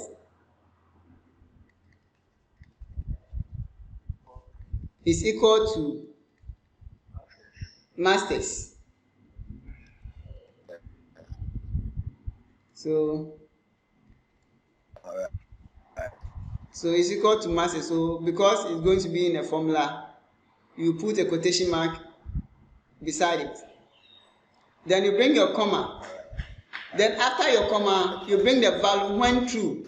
So when the value is true, when it is equal to masters, you multiply the basic salary by 1.15%. Let's say 1.15, sorry. Are you getting it? So this is when value is true. So this is value when it's true. So this is value true. And this is the logical test. Over here is the logical test. Are you getting it? So now I was trying to say that this whole logical test, which is highest certificate, so this highest certificate is going to represent a formula. Are you getting it?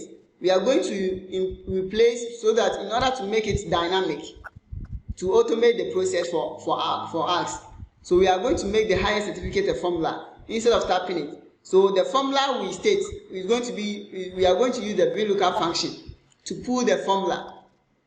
So that was what I was trying to illustrate on the payroll. So I'll copy the highest certificate. So let me bring that formula over here. So this whole thing, highest certificate. So let me bring it. Okay.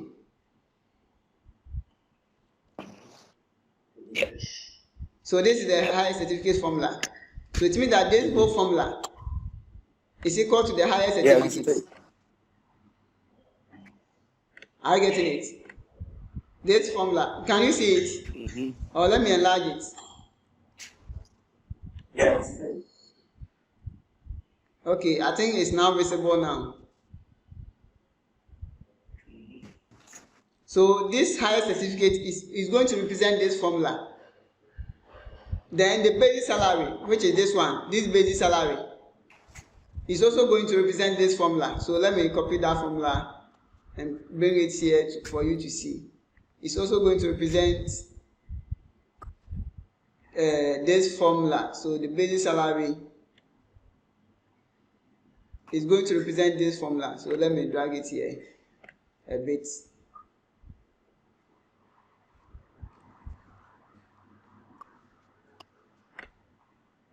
Okay. So you see this. So the base salary is going to be like this formula, and the higher certificate is going to be with this formula. Are you getting it?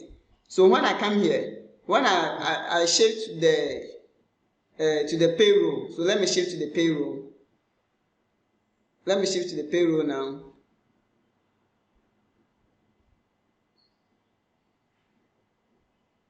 Yeah.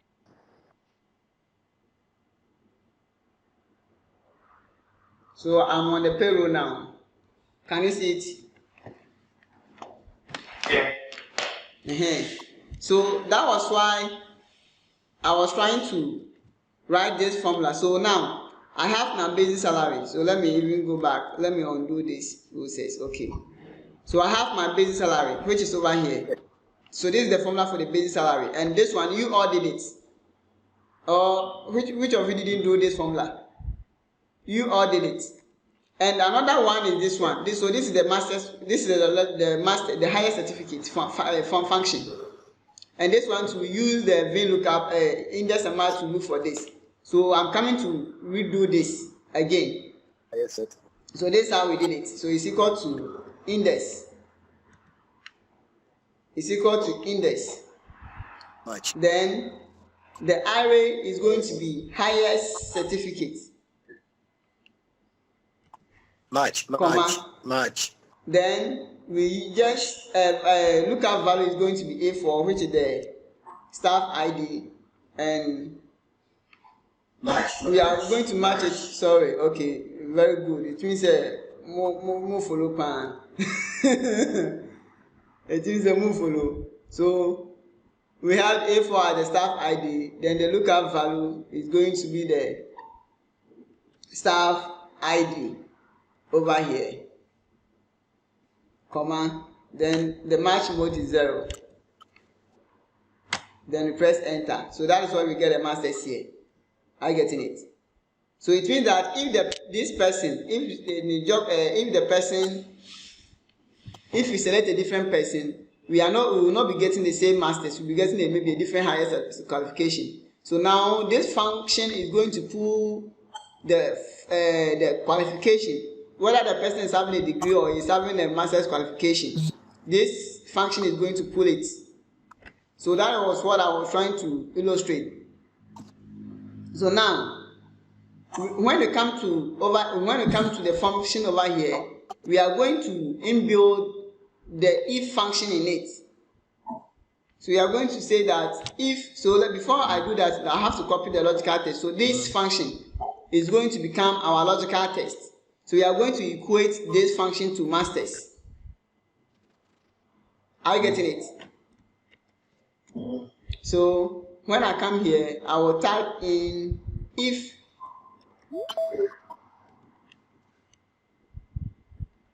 so this is my logical test. So my logical test is going to, I will just paste this function that I just copied. So if it is equal to this function I just copied is equal to masters.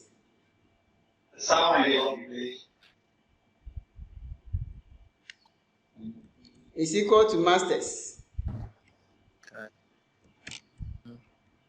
Then value if true is going to be the basic salary. So this whole formula is the basic salary. Are you getting it? This whole formula over here is the basic salary. So it's going to be the basic salary multiplied by 1.15. Then value if false.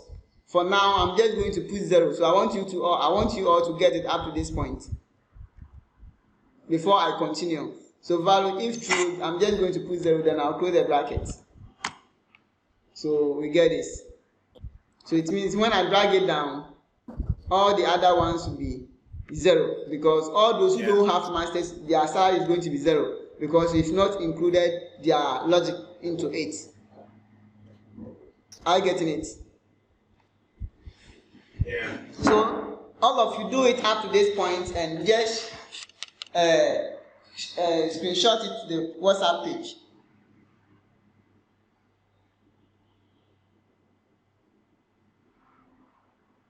Do it up to this point and screenshot it to the WhatsApp page. I want to see those who are getting it.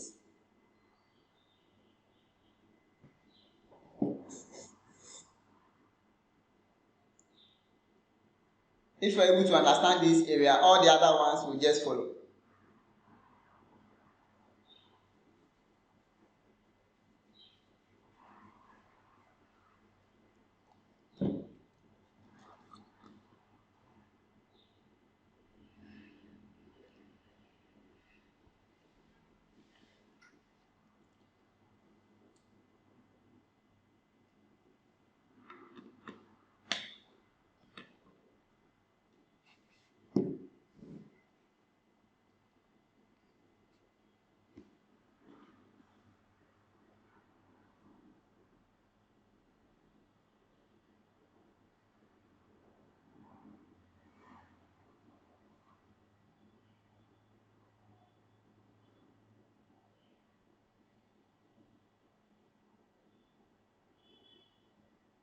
Okay, someone is done.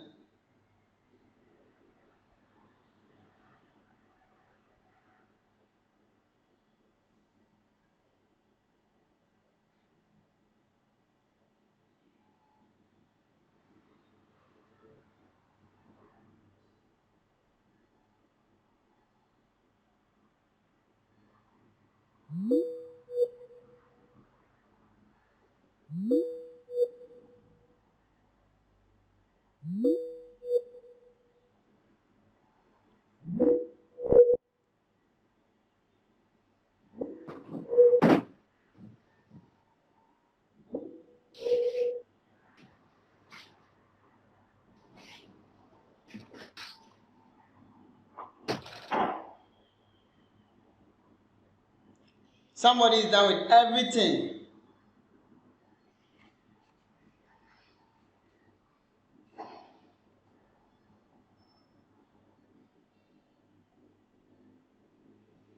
So Justice, congrats and well done, well done.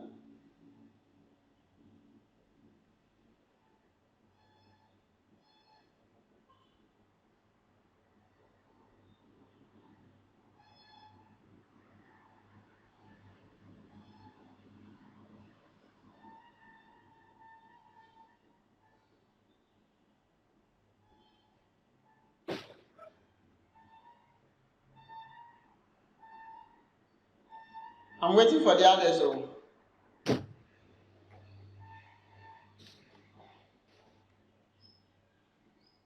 Hello.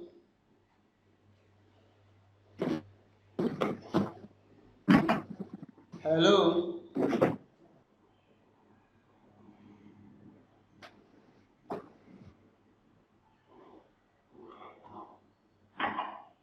Can you hear me?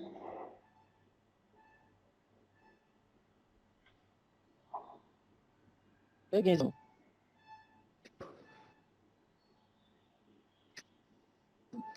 Hello? Hello, can you hear me? Yeah, we can hear you. Yeah, can you hear me? Hello, sir. We can hear you. Hello. Yeah, can you hear me? Okay. Are you all done? No, Yeah, are you all done? no, I'm Are not you done. done?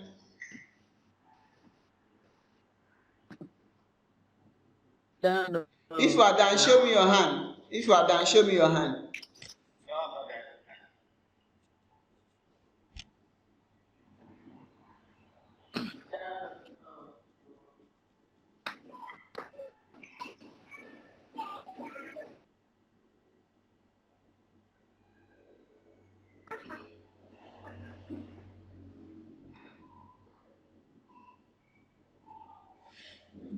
Somebody is done with even the second condition that we are about to create.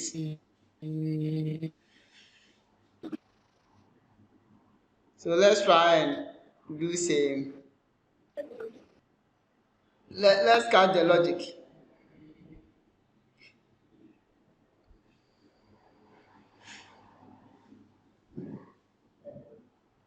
Yeah.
Okay, Abednego 2 is done.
Please, if you are facing challenge, let me see. Okay, so Abednego is done. Peter is done. Justice is done. Who again? George. Just Any challenge? hello. Hello.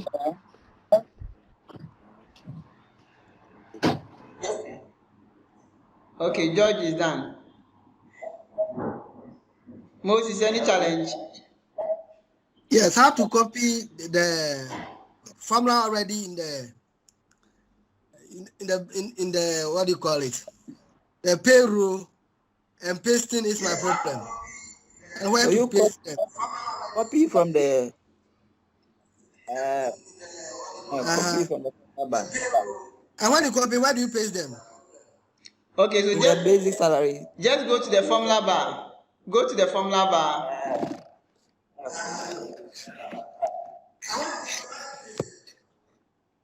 In the basic salary.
Not at all. The person who was trying to do the Moses. copy and paste, has he been able to do it? Yes. Is that Simon? That is my only Moses. challenge. Okay. So now have you been able to copy it, but you don't know where to paste it? You've been able to copy it. What have you done now? Have you been able to copy it? Are you here with me? Moses? Hello, Moses?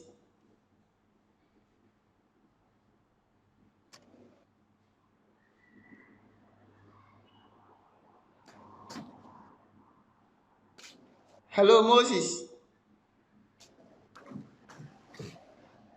Hey, am I off again or what?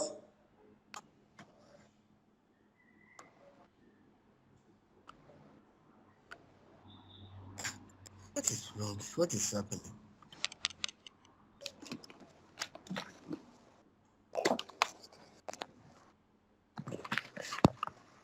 Okay, so now watch me. I'm coming to do it again. I'm doing it again. So just those who are not getting it, just watch what I'm doing. So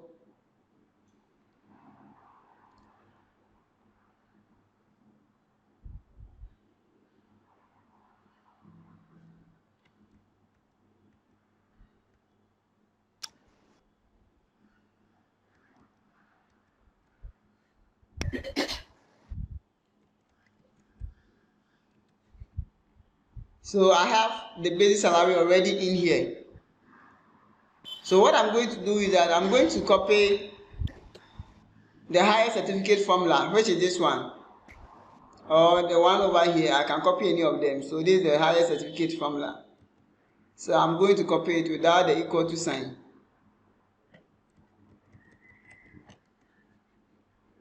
Then I'll come to this formula.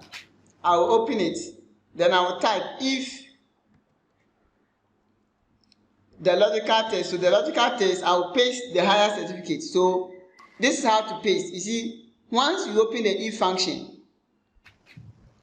the moment you open the if function, then you paste the formula after the bracket. You paste the formula over there. While the cursor is blinking there, the cursor is blinking inside the bracket. So I'll just paste the function over there. Then I'll say that so if what I have pasted is equal to masters, comma, then value if true should be the basic salary. So the formula already here is the basic salary. So I'll just multiply this by 1.15. Then value when false is 0. This is what I just want you to do.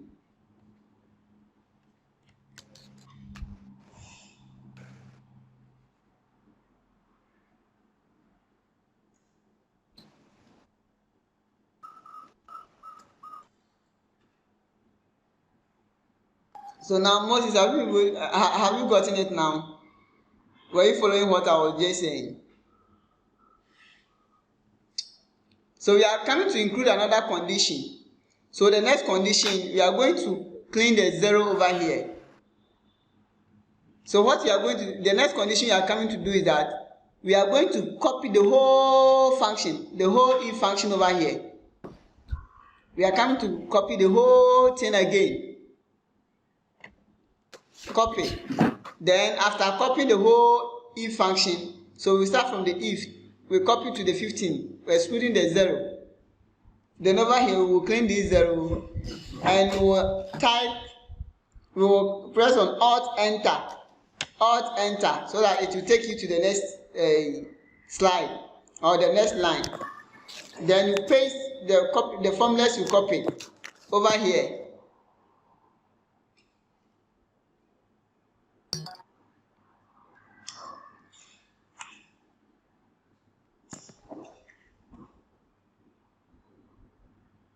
So we say that now the masters, we will change the masters to first degree.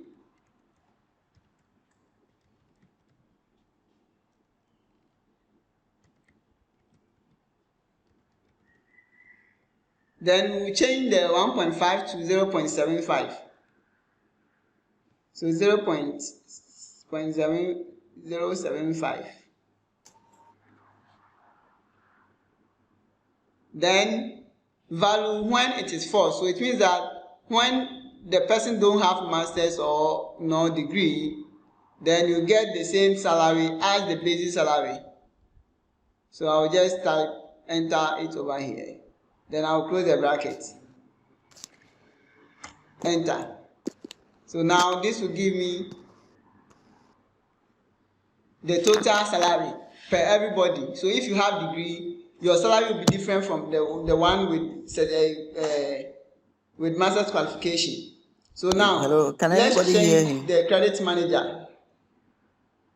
So the credit manager's salary here, the credit manager is having a first degree. So now, No, I mean, can anybody hear Aikins? No, the facilitator. Can you all hear me? No. He's offline. No. Okay. No, he's online. No. His microphone is off. Okay. No, he's online, but his microphone is Am I offline? off. Is my microphone off? Oh my goodness.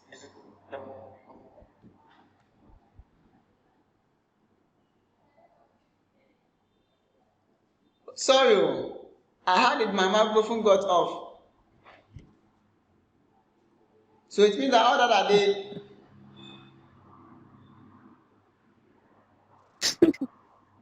Mistakes. All that I did is in vain, so I have to do it The again. copy and pasting of the formula, I find it very difficult, as I said. So just stay focused. Yes. Hello. Okay. Okay. So I will send you a link on copy and paste, so that you just go through the copy and paste. So because of you, I have not launched that copy and paste on YouTube, even though the video is ready. So I will just launch it on YouTube and I'll share the link with you so that you will go and practice the copy and pasting. But for now, this is what you are going to do. So to copy anything, to copy a formula. So now if I want to copy this formula, Okay. I will just click on it. So we can use two ways to copy it.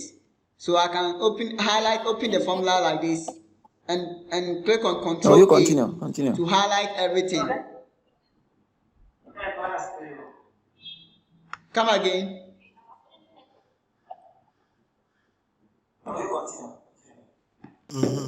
So if I want to copy the whole of this, I can just highlight. I'll open the formula. So if I double click on this cell, it will open the formula. When I click on escape, I will escape from it.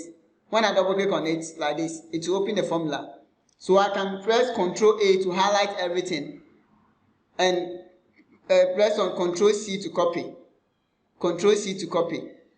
Or maybe if I don't want it that way, I can just copy. If I don't want to copy the equal to sign, I can just start from the index, from the beginning of the index, and hold on a mouse key, click on the mouse key and drag it to the end of it to highlight the whole thing, and click on Control C to copy it. And if I want to paste this, maybe I want to paste this in this cell, I'll double click here to open it and I'll just paste it over here, and it is pasted. Yes, Is it okay now? I've copied. Yeah. Mr. Moses. That's Aikins. I'm not hitting your point, I'm not hitting your point. I'm not hitting on your point. So now, since all that I did was in vain, I'm coming to redo whatever I just did over here. So let me just delete all the. So okay, let me get back to here. So now, assuming I have copied this formula. So this is how to copy. I have copied it. I hope now you know how to copy. Now the problem is the pasting. Abi. So now I'm coming here to start a new function, which is the if. So I will enter if the logical test. So I'm now coming to create the logical test. So you see that after opening the if statement, you see that my cursor is in there and it is blinking. So I just click on Control V to paste. That is all. That's the pasting. Then I will say I will type equal to sign. Then I will say that this is equal to masters. So I'll put the masters in quotation brackets. So it's equal to masters. So if this is equal to masters, then value if true should be the basic salary. So the formula in there already is the basic salary. So I will take the basic salary and multiply it by 1.15. Are you getting it? Yes. I'm coming. It seems that somebody wants to join. Okay.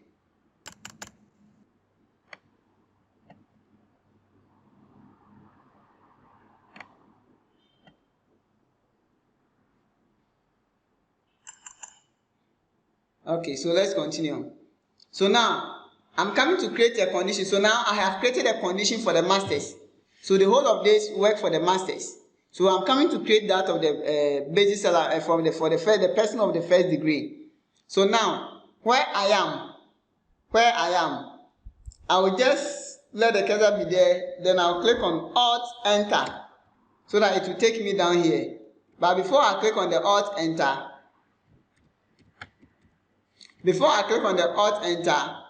I'm going to copy the whole formula over here with the exception of the equal to sign. I'll copy it, Control C to copy. Then I'll press on Alt Enter. My command didn't come. Alt Enter. Then I'm going to paste it again. So now this is the first if. So the first if statement is meant for the masters. The second if statement is meant for the first degree. So it means I'm going to repeat the same thing, but just that I'm just going to change over here the masters to first degree. First degree. Then I'm going to change the 1.5 to 0.75.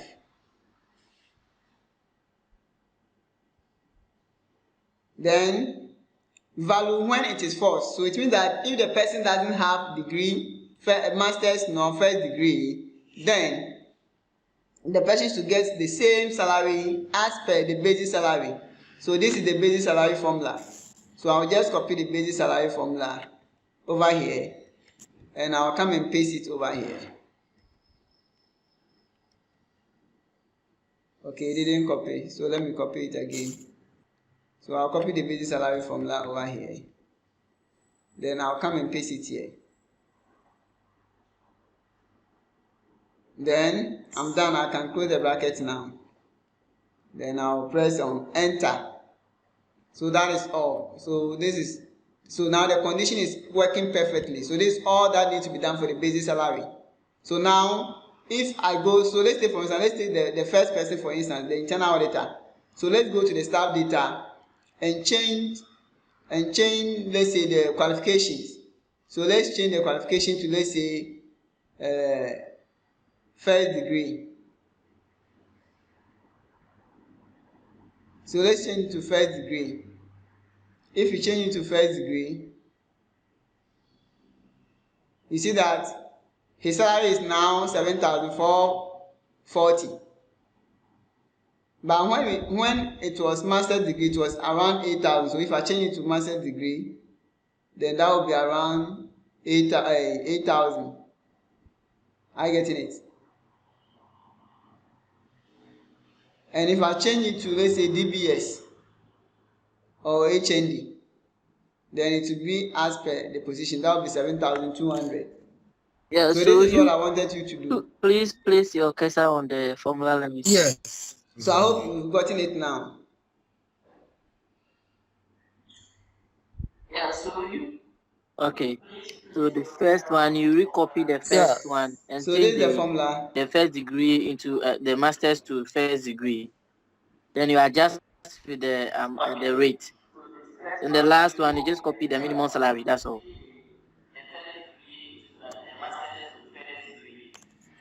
Okay. Okay. Thank you. So Steve. So what's the minimum salary? That one you will not drop. You will not Yeah. drop again.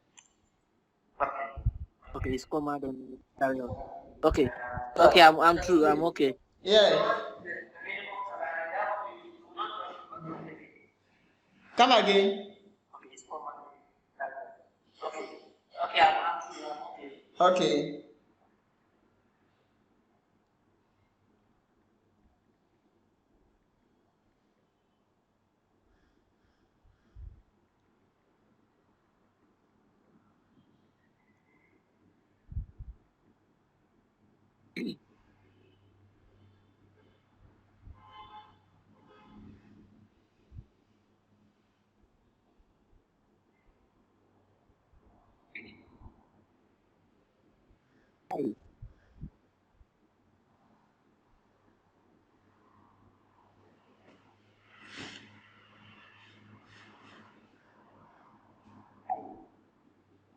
Yeah, Steve.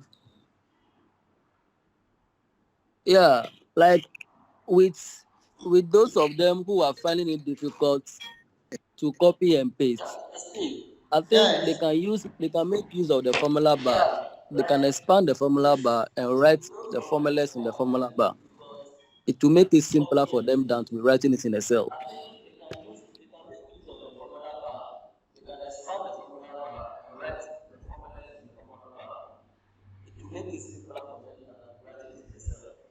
Yeah, that one too is an option.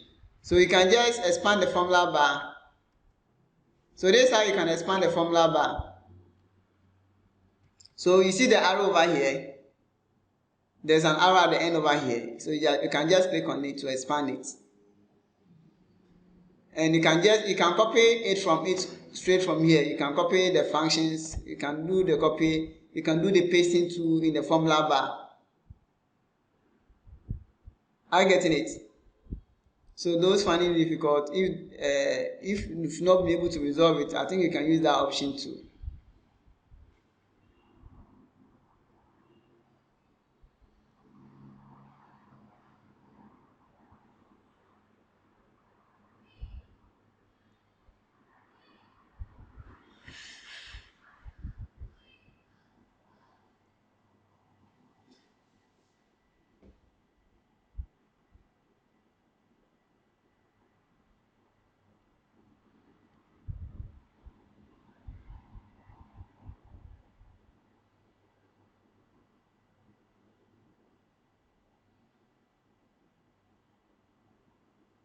Yeah, Kwame.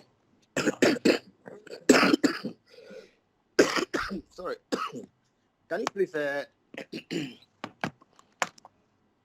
maybe all the because it's appears Yeah, when you do the sorry. brackets, it's a headache to some of them. So I don't know whether you can copy it and put it on the WhatsApp page for us. Yeah, what's the name? The master's degree is fine. That was the name. The second degree is fine. Where you put all the Like brackets? closing the bracket is. So I'm mixing the brackets. I think that would be fine for me, please. Okay, so I should copy the whole formula and put it on the WhatsApp page for you. Okay, so I'm posting this on a WhatsApp page now.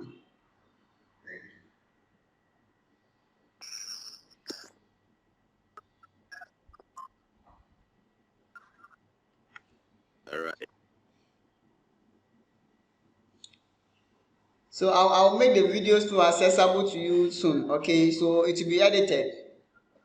It will be edited, then by end of next week it will be ready.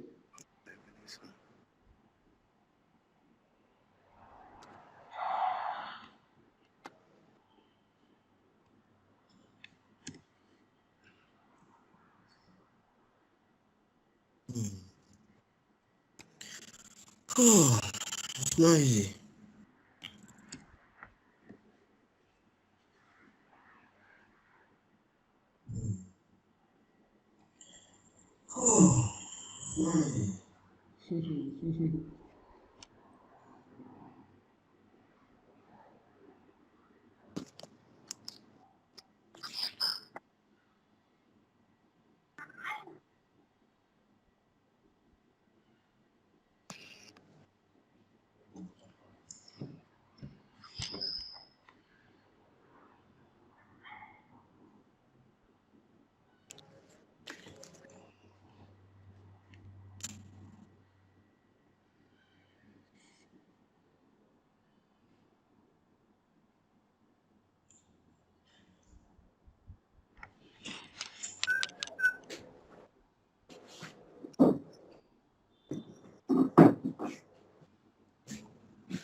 So this is the function.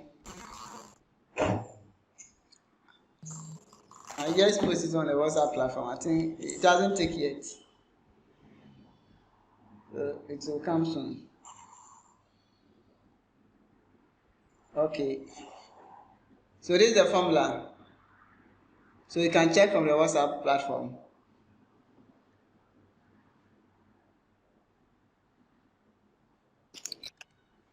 And when you are done, so now I can clean this side. All this side was just for demonstration. So I can clean it now.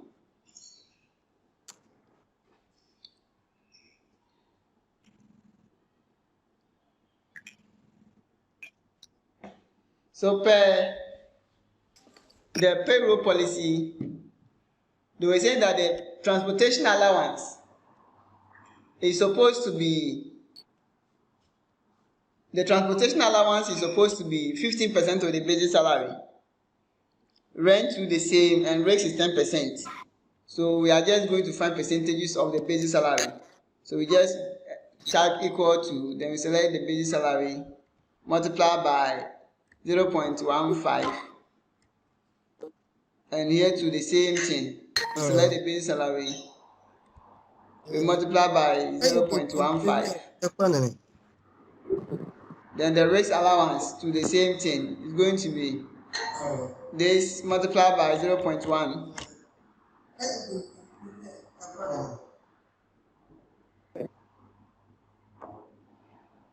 The line 2 is 10%. So it goes to 0.1. So now it is the professional allowance that there will be an issue, another issue. So are you done with the basic salary? I'm not getting it. Let's proceed. Are you all done now? I don't know why. With the basic salary. Mr. Rick, are you done? I'm not getting it. You are not getting it. I don't know why. Okay,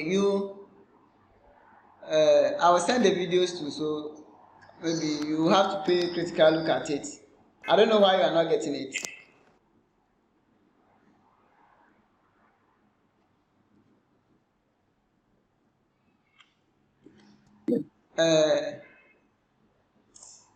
Mr. Moses, were you able to get it?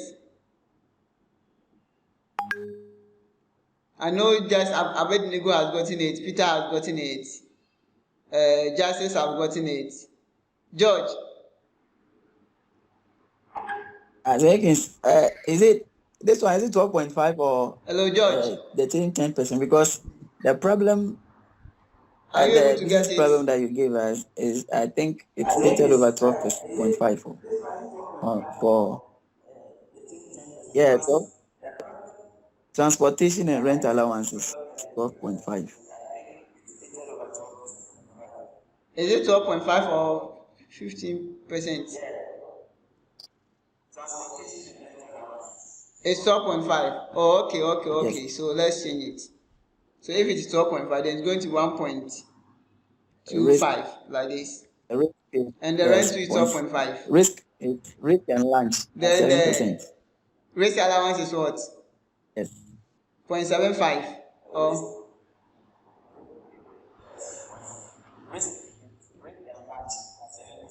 7%. Okay, so 0.7 0.07, and here too is going to 0.07. Okay. So now I can highlight all this on and drag it down. So I have calculated this one. So now we are coming to another logic thing, that is the professional allowance. The professional allowance, according to the question, it said that people with professional allowance, they enjoy a qualification of they enjoy a professional allowance of, is it 20%? It's 10%. Please check for me, is it 20% or 15%? Those with professional allowance. Okay, let me check from my end. It's what? It's 10%. It's 10%. Okay.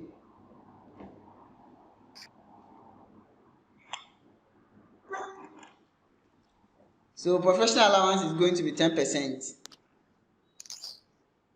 So now, but now we need to know that whether the person is a professional allowance. So when you come to the staff data,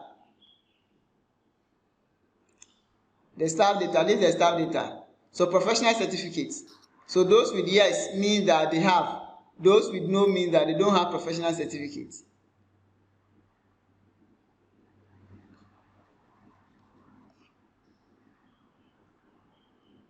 Are you getting it now? Those with yes means they have professional certificate. Those with no means they don't have professional certificate.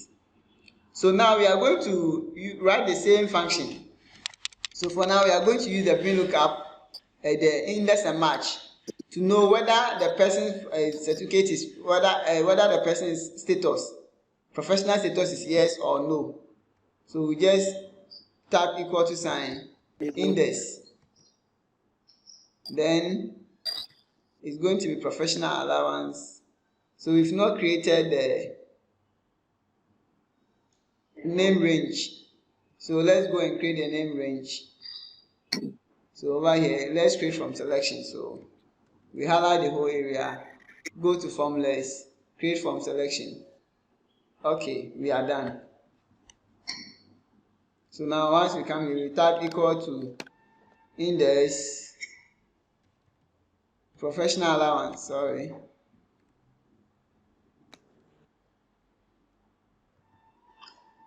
So it's a professional certificate. So if the professional certificate is equal to yes, is equal to yes. Sorry, I'm just I've not started yet, so I need to bring in the match function. I was just typing the equal to I was trying to write with the if statement. So we have index, then we are pulling the professional certificate.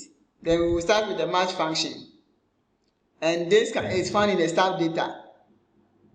And the staff data, we locate the staff data with the staff ID. So A4, then we type in our staff ID 0, then I'll close the brackets. So we use the index and match. And now it's showing that this person, the status is yes.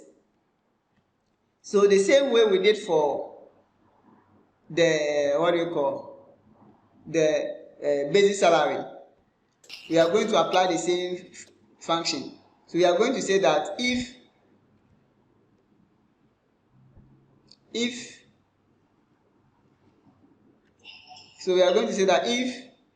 this formula that we just wrote, if the value in the formula is equal to yes,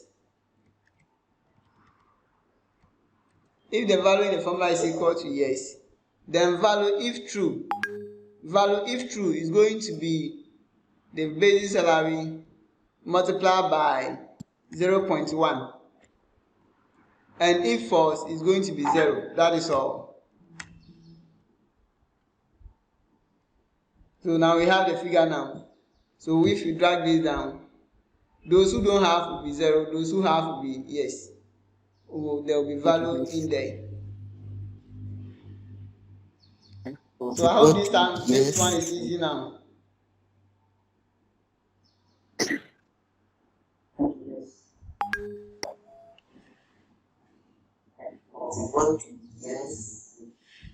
Yes.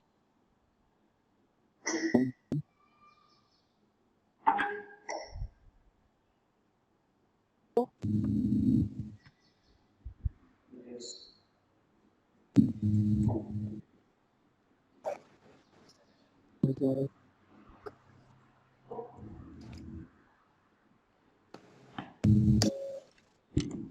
So those down with the professional certificate, if you're able to write the function, tap yes.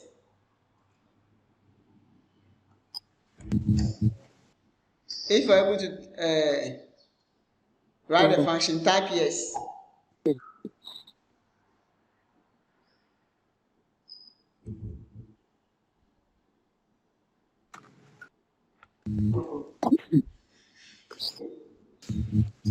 Yeah. Abednego, have you done it? I'm done, but it's giving Are me you able to write the function? value. It's not correct. I'm editing what I did.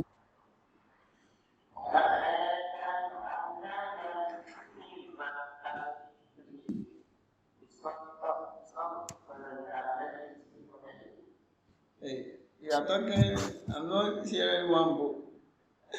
Okay, Peter is done. Peter is able to write the professional allowance formula. This one is the easiest one. Oh. This one is easier compared to the basic salary. So let's all do it. Let's all do it.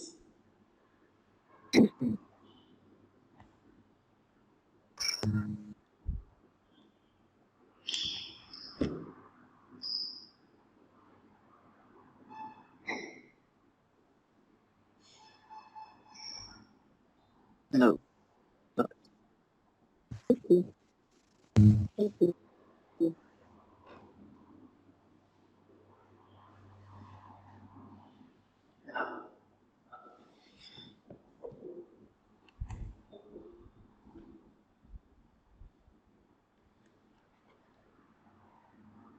Today we are able to solve the 1 hour cutting. We didn't experience that today, and today network too was disturbing us. So every day and its own problem. Hey, up to now I can only see Peter. Simon, are you there? I'm not hearing from you, Kra.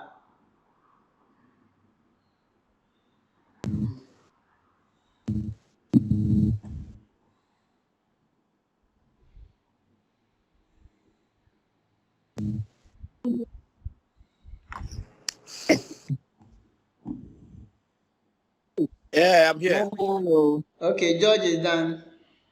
Abednego is done. Peter is done. No, I'm not able to do it because I have to use the salary. Zarek, how far? Yeah, but I Have you haven't done gotten the the basic professional salary. allowance formula?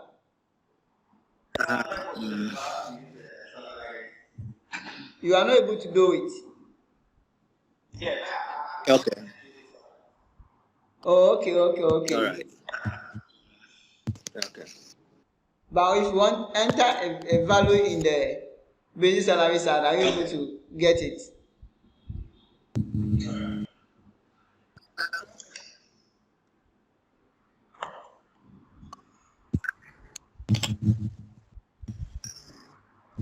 So what will be the gross? The gross will just be the summation of the basis and the allowances.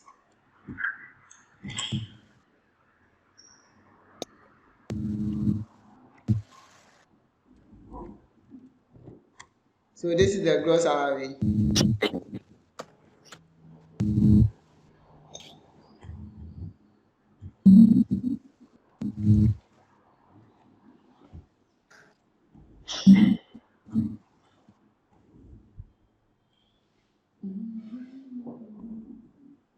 So,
Are you on course?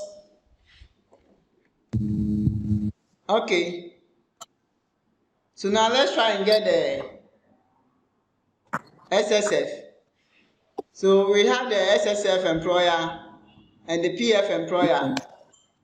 So the SSF employer, that one is mandatory. So that one is 16% of the base, 30% of the basic salary. So the basic salary is F4. So we just type F4 multiplied by 13%. So 0.13. How much was the PF? So the PF is 5%. That's the employer contribution. The employer contribution was it 5% or 7% or? Is that only permanent staff contribute to PF at the rate of 5%? And the company, so that and the one company to 5%. tops up with an additional 5%. This contributes falls. Okay, then pension, tier 3. Some staff also do personal pension contributions to tier 3, and all staff are entitled to a staff loan. Okay, that's a staff loan. Wait. So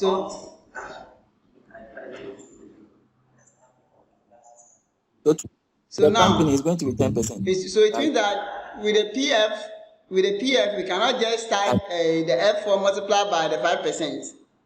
Are you getting it? We need the company is going to be 5%. The company will contribute 5%, and the employee will also contribute 5%. This is what we are going to pay after. So that will be 10% in total. If we are now computing the payroll for the staff, right? So is it a 10% that we are bringing over here or the 5%?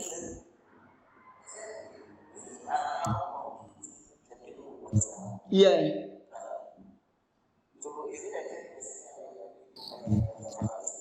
It's a 5%. Oh, okay. Because it's going to be two. So we have this employer contribution, and the employee contribution is somewhere here. So this is the employee contribution. PF employee, SSF employee, and this is the employer contribution. So SSF employer contribution, PF employer contribution. Are you getting it? Sure. So we just enter. So for now, let's enter the base salary. So it will be going to be the base salary multiplied by 5%. But the question was saying that the PF contribution is not compulsory, and it is only for permanent staffs. So when we come to the staff data over here, we have the PF contribution status.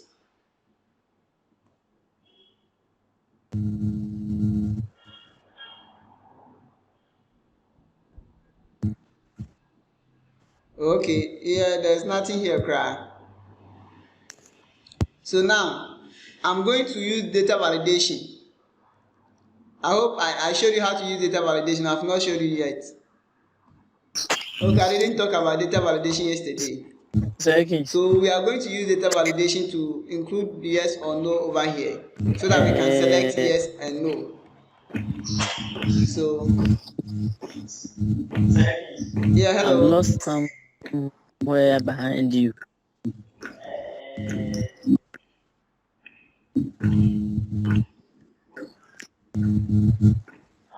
Yes. So You lost somewhere behind me. So drag you small. Where did you get to? Yeah, the professional, I had the formula, everything correct, but you didn't give me value, so again. I was trying to fix it, but I couldn't.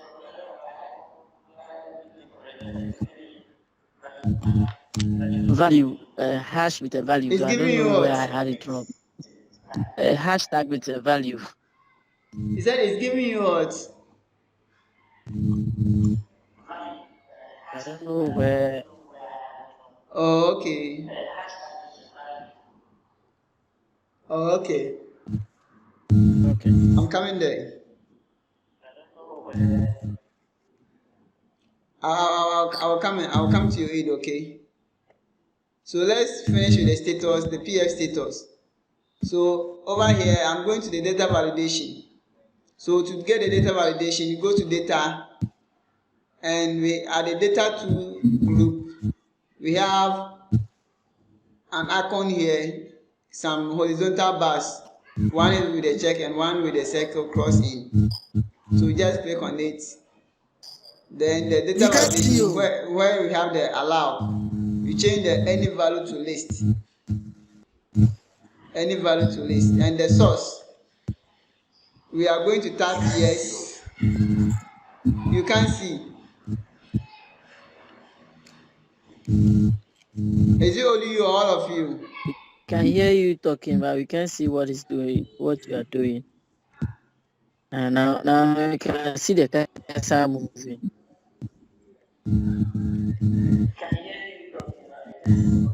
Yeah. Okay, so let me reshare it. Yes.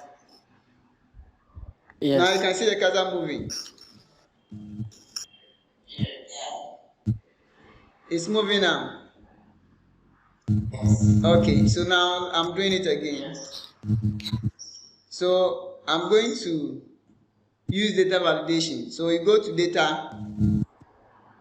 Then when you come to the data groups, the data two groups, we have data validation over here.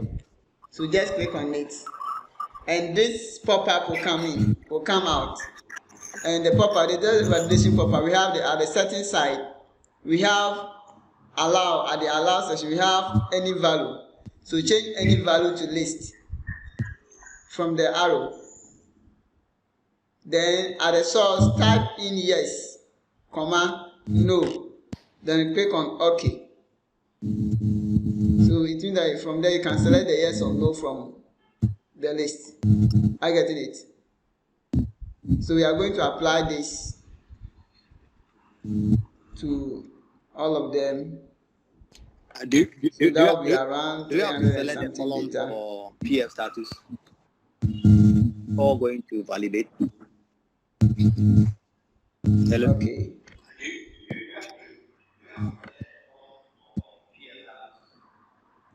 Okay. The column for. Yeah, you can select. You can select, but you can also choose to not to select and drag it down. No, you can select. So when you select it, we apply to the whole column. I mean to validate. And if you don't column, select, you can just do and drag it down, and it to also apply to it. So the two ways, whichever way you want to use. Okay, you can or not select. Okay. Yeah, it's two. That's what I'm saying. It's two way. You can select it.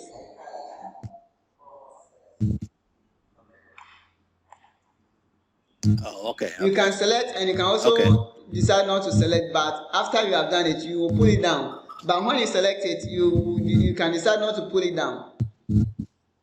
Are you getting it? Okay. So now let's come back to the staff, the master payroll. So we are going to say that if, so now what we just created, so let's create another, let's create another, what do you call, in the name range. Let's create another name range for the PF status. So you go to formulas, select and go to formulas and create from selection. So we have created a name range. So when I come here, I will just type in index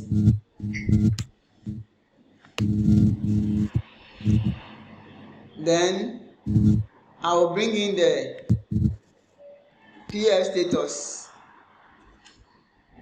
comma, then the match function, then the lookup value is going to be the staff ID, which is A4, comma, then this will be my staff ID, comma, 0, bracket open, bracket close. So now after getting this, so this will just bring the value in the PF status.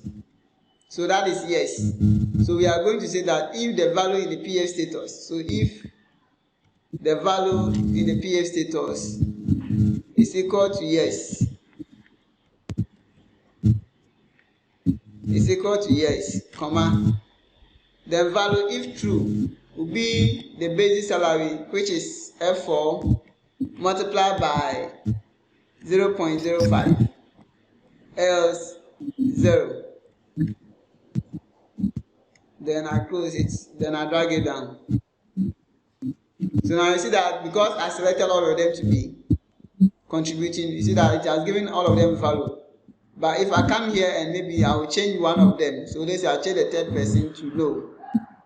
When I come to this side, you see that the third person will go blank. See that the person doesn't contribute. So this was the statement that they made that the staff, the contribution is not compulsory, and only permanent staff can contribute to PF. Are you getting it? So even that one, the permanent staff, when we come to say staff status,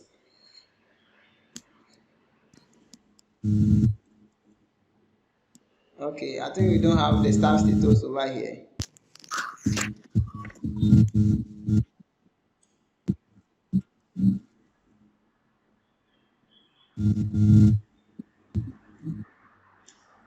Okay, here is the employee. So the employee status, we can also use this side, the employee status, so we can make it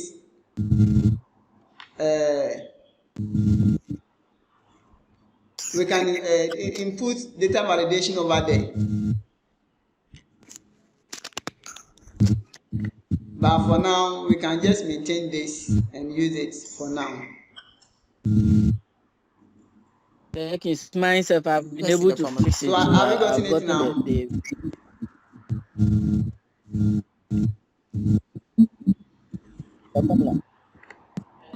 I think I can see most of you are tired. Yesterday you were following nicely. Let's see the PF formula. Yesterday most of you were following nicely. The index formula. Today you people are tired after church. Much. Is there? Okay.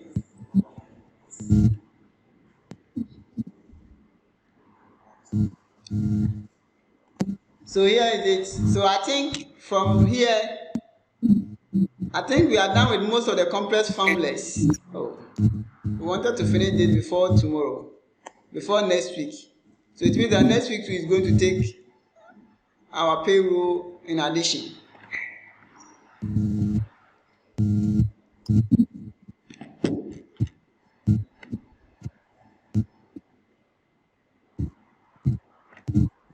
So this is the PF function formula. So what I'm going to do is I will share this, what I just did. I will share it on a platform, like my value that I'm having. Hello. I will share it on the platform so that you can compare with your own. Okay. So I can also see that most of you are tired. So that is why you are not following. Even there was one lady, he was not following, he was not getting anything, so he just went off. Yeah. And didn't return. Hello, sorry. So because of that, I want to end So here. I just need. Okay. I've been able to fix where I lost. I would like to close here. And I joined back, Then but maybe the data hello. validation that you need to find a yes and no. That's the only thing I couldn't get. But the rest have been where I lost. I was able to find my way.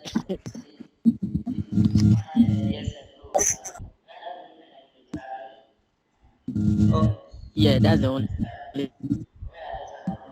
the you did for the PF. Okay, the data validation that I did, that is where you are not getting. And that I'm waiting So for. the data validation, just highlight the place you want to put the data validation over there.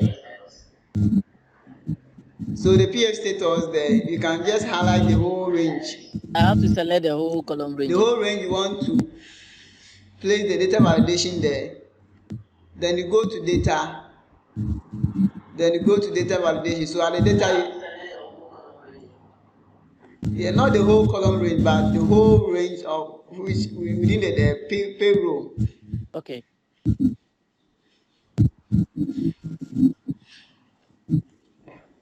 You see, the payroll is for about 300 stars.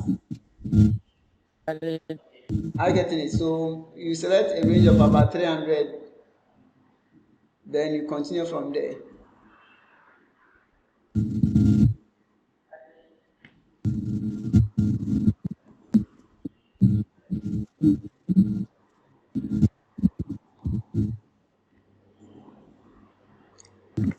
So you can even decide not to select those areas. After you've done that, you can drag it down. So you can just go straight to the data validation. Then here there will be, where we see the list over here, there will be a value called, you will see any value. Change the any value to list. You created the yes and the no. Then you come and enter yes at the source. Command then no. Then you are done. The validation that you are not putting on the screen. That's why I couldn't. Type in it at the source. So go to data validation. So you see the source over here. Source. Yeah, it wasn't showing when you were doing it, so I couldn't see what's going on. Okay, that one is not showing on the screen. Okay.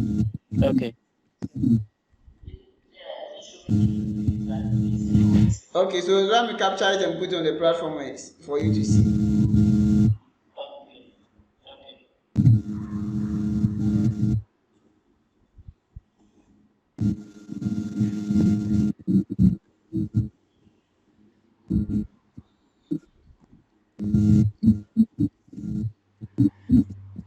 So it's on the platform. So you see that data validation, we have three options. We have settings, input and error.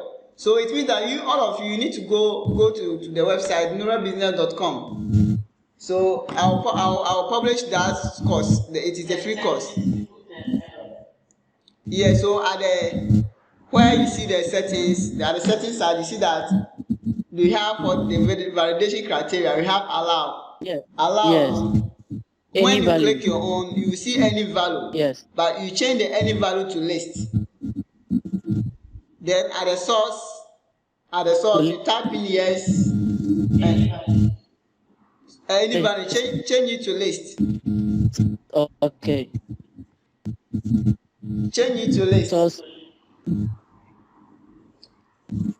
Then at the source side, type in yes and no. At the source, I'm typing yes. Yeah. Okay. Type in yes and no. Yes, comma no. Okay, I'm there. And click on OK. Okay. Yes, I'm done. yes. I'm done. Yes, comma no. Yeah. Then click on OK. Okay, I'm done. Yeah, I'm now through.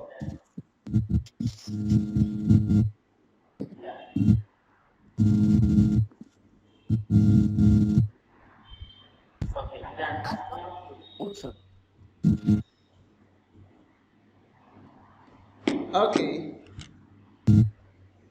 So this is what we are going to do. So we are ending it here. We are ending here. Then next week you continue because I can see most of you are tired. And you are not because yesterday I can see the participation was quite okay than today. So let's end it here then continue tomorrow. Hey, I said tomorrow, next week. So next week, these are the difficult areas that we are going to handle. The PAYE, even though it's difficult, but it's not difficult. The taxable income and the bonus and the overtime tax.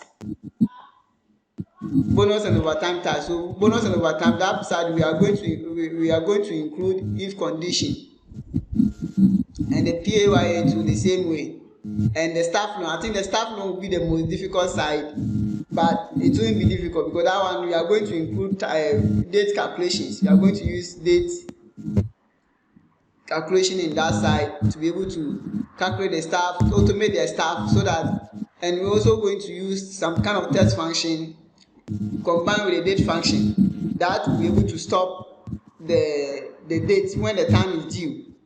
So if the staff is supposed to finish the payment or maybe on the 6th of so and so, and the time is due, when they get to that side, the loan will not calculate again. It will stop.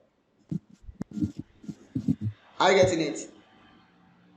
So next week we'll be doing that, and I hope next week will not take all of our time. Payroll will not take all of our time. Then we move to the assets register and the financial reporting.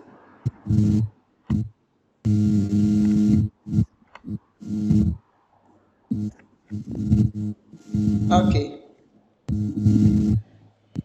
So we will end here, and thank you all for joining. And the challenges that keep on coming, maybe today I think the network was very bad today, but yesterday our main challenge was the cut off, like when it goes and it comes off. We were able to solve that challenge, and today we didn't face that. And I'll also try and edit the videos, then I will make it accessible to you so that you can re-watch it at your convenient time. Okay, so any question? Okay, George, you have anything to say?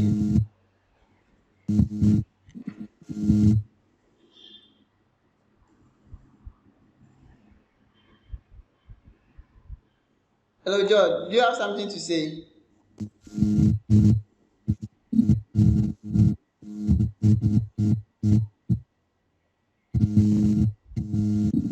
Okay, so I think then we close here.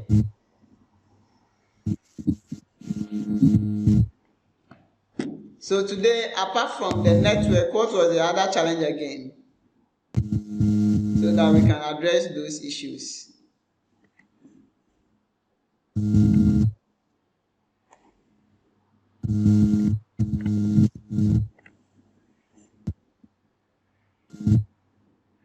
Yeah, thank you, sir.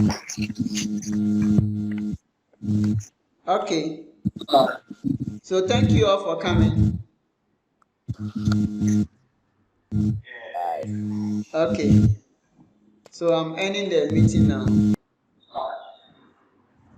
Okay. Bye-bye.